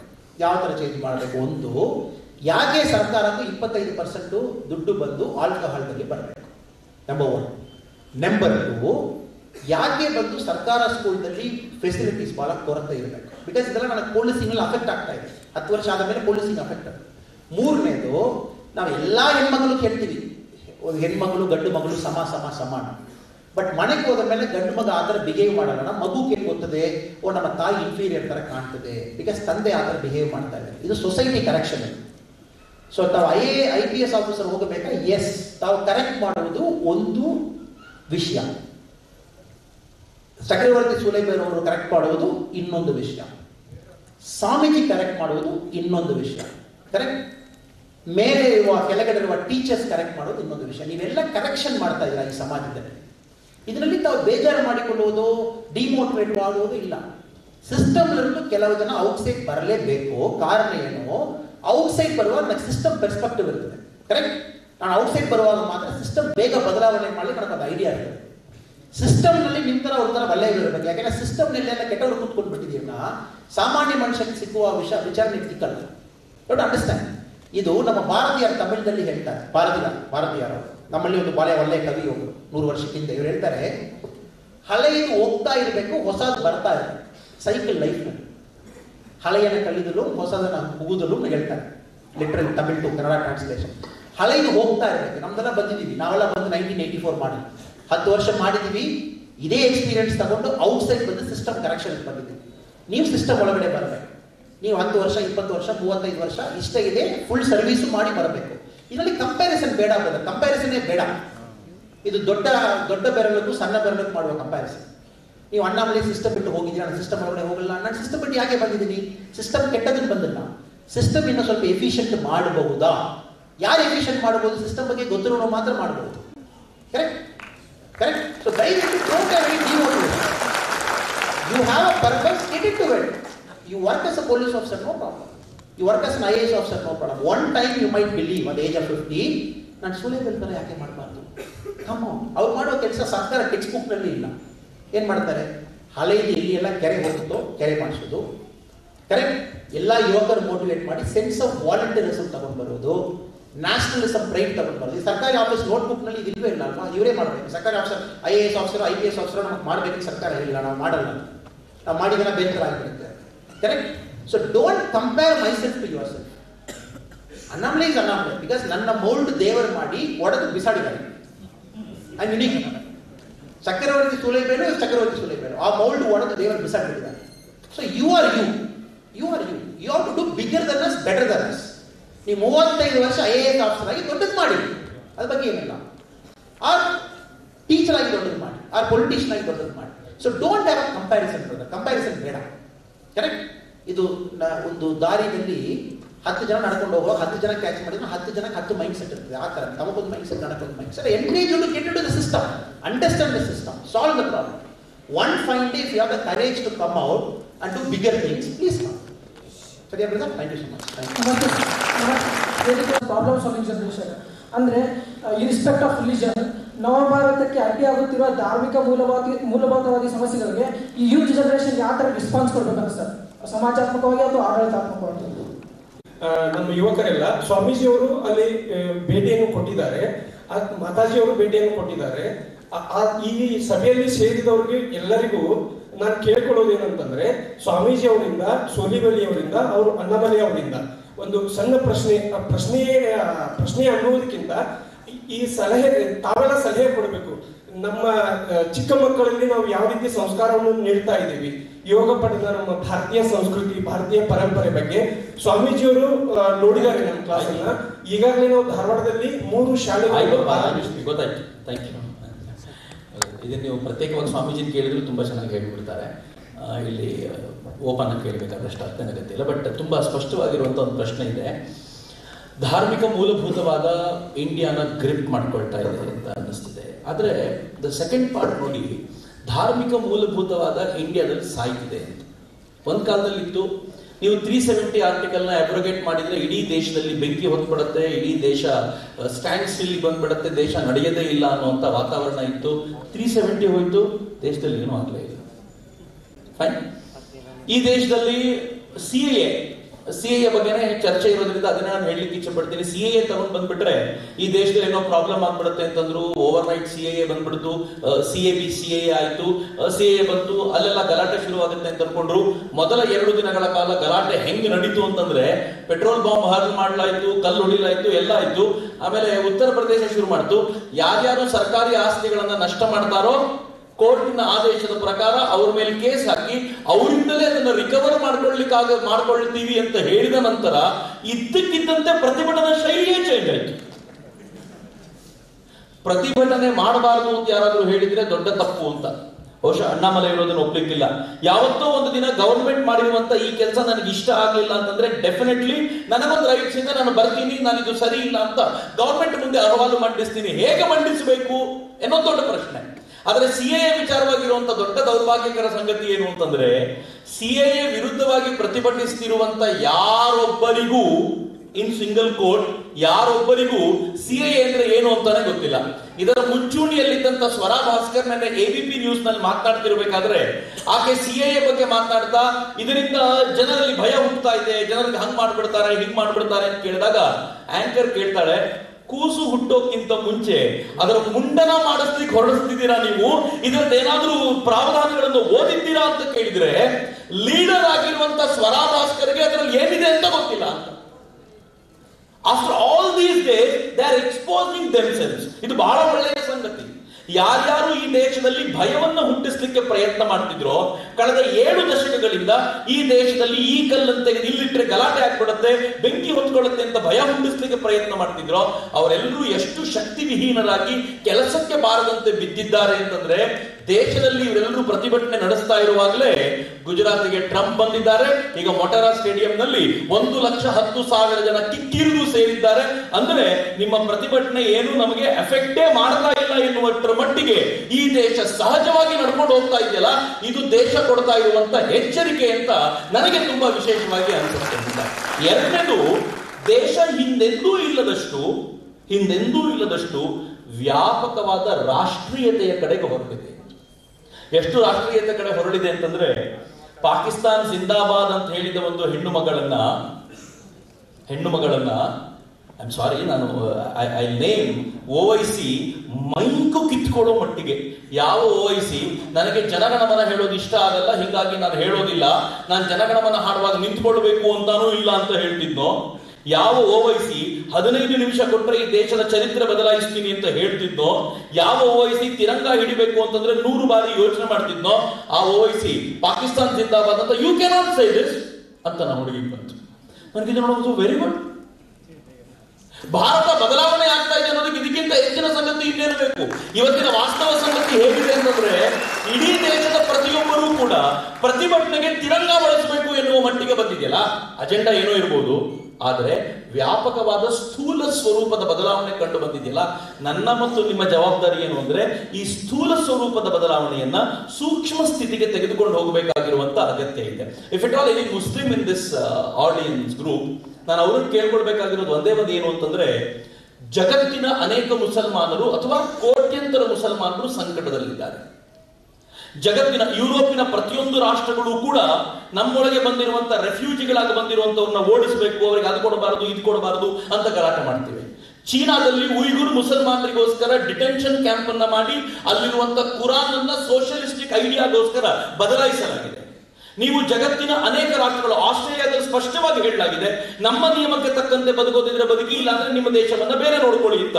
ಅಂದ್ರೆ ಜಗತ್ತೆಲ್ಲ ಹಿಂಗಿರುವಾಗ ಆ ಮುಸಲ್ಮಾನರಿಗೆಲ್ಲ ಸರಿಯಾದ ಮಾರ್ಗದರ್ಶನ ಮಾಡಿ ಅವರನ್ನು ಕೂಡ ಉನ್ನತ ಸ್ಥಿತಿಗೆ ತೆಗೆದುಕೊಂಡು ಹೋಗುವ ಸಾಮರ್ಥ್ಯ ಇರೋದು ಯಾರಿಗೆ ಅಂದ್ರೆ ಭಾರತದ ಮುಸಲ್ಮಾನರಿಗೆ ಮಾತ್ರ. This I call intellectual Muslims.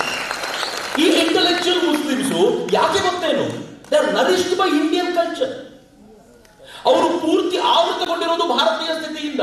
ಇಲ್ಲಿನ ಮುಸಲ್ಮಾನರಿಗೂ ಕೂಡ ಉಳಿಸಿ ಬೆಳೆಸಿರೋದು ಯಾವ ತತ್ವ ಅಂದ್ರೆ, ಅದೇ ವಸಿಷ್ಠರ ತತ್ವ, ಅದೇ ವಿಶ್ವಾಮಿತ್ರರ ತತ್ವ, ಅದೇ ಭಾರ್ಗವ ಮುನಿಗಳ ತತ್ವ. ಈ ಎಲ್ಲ ಪರಂಪರೆಯ ತತ್ವಗಳನ್ನು ಉಂಡು ಬೆಳೆದಿರುವಂತ ಪರಿಪುಷ್ಟರಾಗಿರುವಂತ ಇಲ್ಲಿನ ಮುಸಲ್ಮಾನರು ಮಾತ್ರ ಜಗತ್ತಿನ ಮುಸಲ್ಮಾನರಿಗೆ ಮಾರ್ಗದರ್ಶನ ಮಾಡಬಲ್ಲರು ಅಂತ. ಹೀಗಾಗಿ ಭಾರತ ವಿಶ್ವಗುರು ಅಂತ ನಾನು ಭಾವಿಸಿರುವಾಗ ಜಗತ್ತಿನ ಪ್ರತಿಯೊಬ್ಬನಿಗೂ ಮಾರ್ಗದರ್ಶನ ಮಾಡುವ ಚಿಂತನೆ, ಅದು ಕ್ರಿಶ್ಚಿಯನ್ ಇರ್ಬೋದು, ಮುಸ್ಲಿಂ ಇರ್ಬೋದು, ಹಿಂದೂ ಇರ್ಬೋದು, ಜಗತ್ತಿನ ಯಾವುದೇ ಜಾತಿ ಜನಾಂಗಗಳಿಗೂ ಸೇರಿರ್ಬೋದು, ಅವ್ರಿಗೆಲ್ಲರಿಗೂ ಮಾರ್ಗದರ್ಶನ ಮಾಡುವ ಚಿಂತನೆ ಇಲ್ಲಿಂದ ಹೊರಡುತ್ತೆ ಅನ್ನೋದನ್ನ ನಾನು ನಂಬಿದ್ದೀನಿ. ಒಂದು 5 ವರ್ಷದ ಹಿಂದೆ ಕೇಳಿದ್ರೆ ಇದು ಬರೀ ಮಾತಾಗಿರ್ತಿತ್ತು. ಈಗ ಈ ಎಲ್ಲ ಪ್ರೊಟೆಸ್ಟ್ ನೋಡಿದ ಮೇಲೆ ನನಗನ್ಸುತ್ತೆ ಡೆಫಿನೆಟ್ಲಿ ಒಂದು ಆ ದಿನ ಹತ್ತಿರಕ್ಕೆ ಬರ್ತಿದೆ ಅಂತ ಖಂಡಿತವಾಗಿ ಅನಿಸುತ್ತೆ. Thank you very much.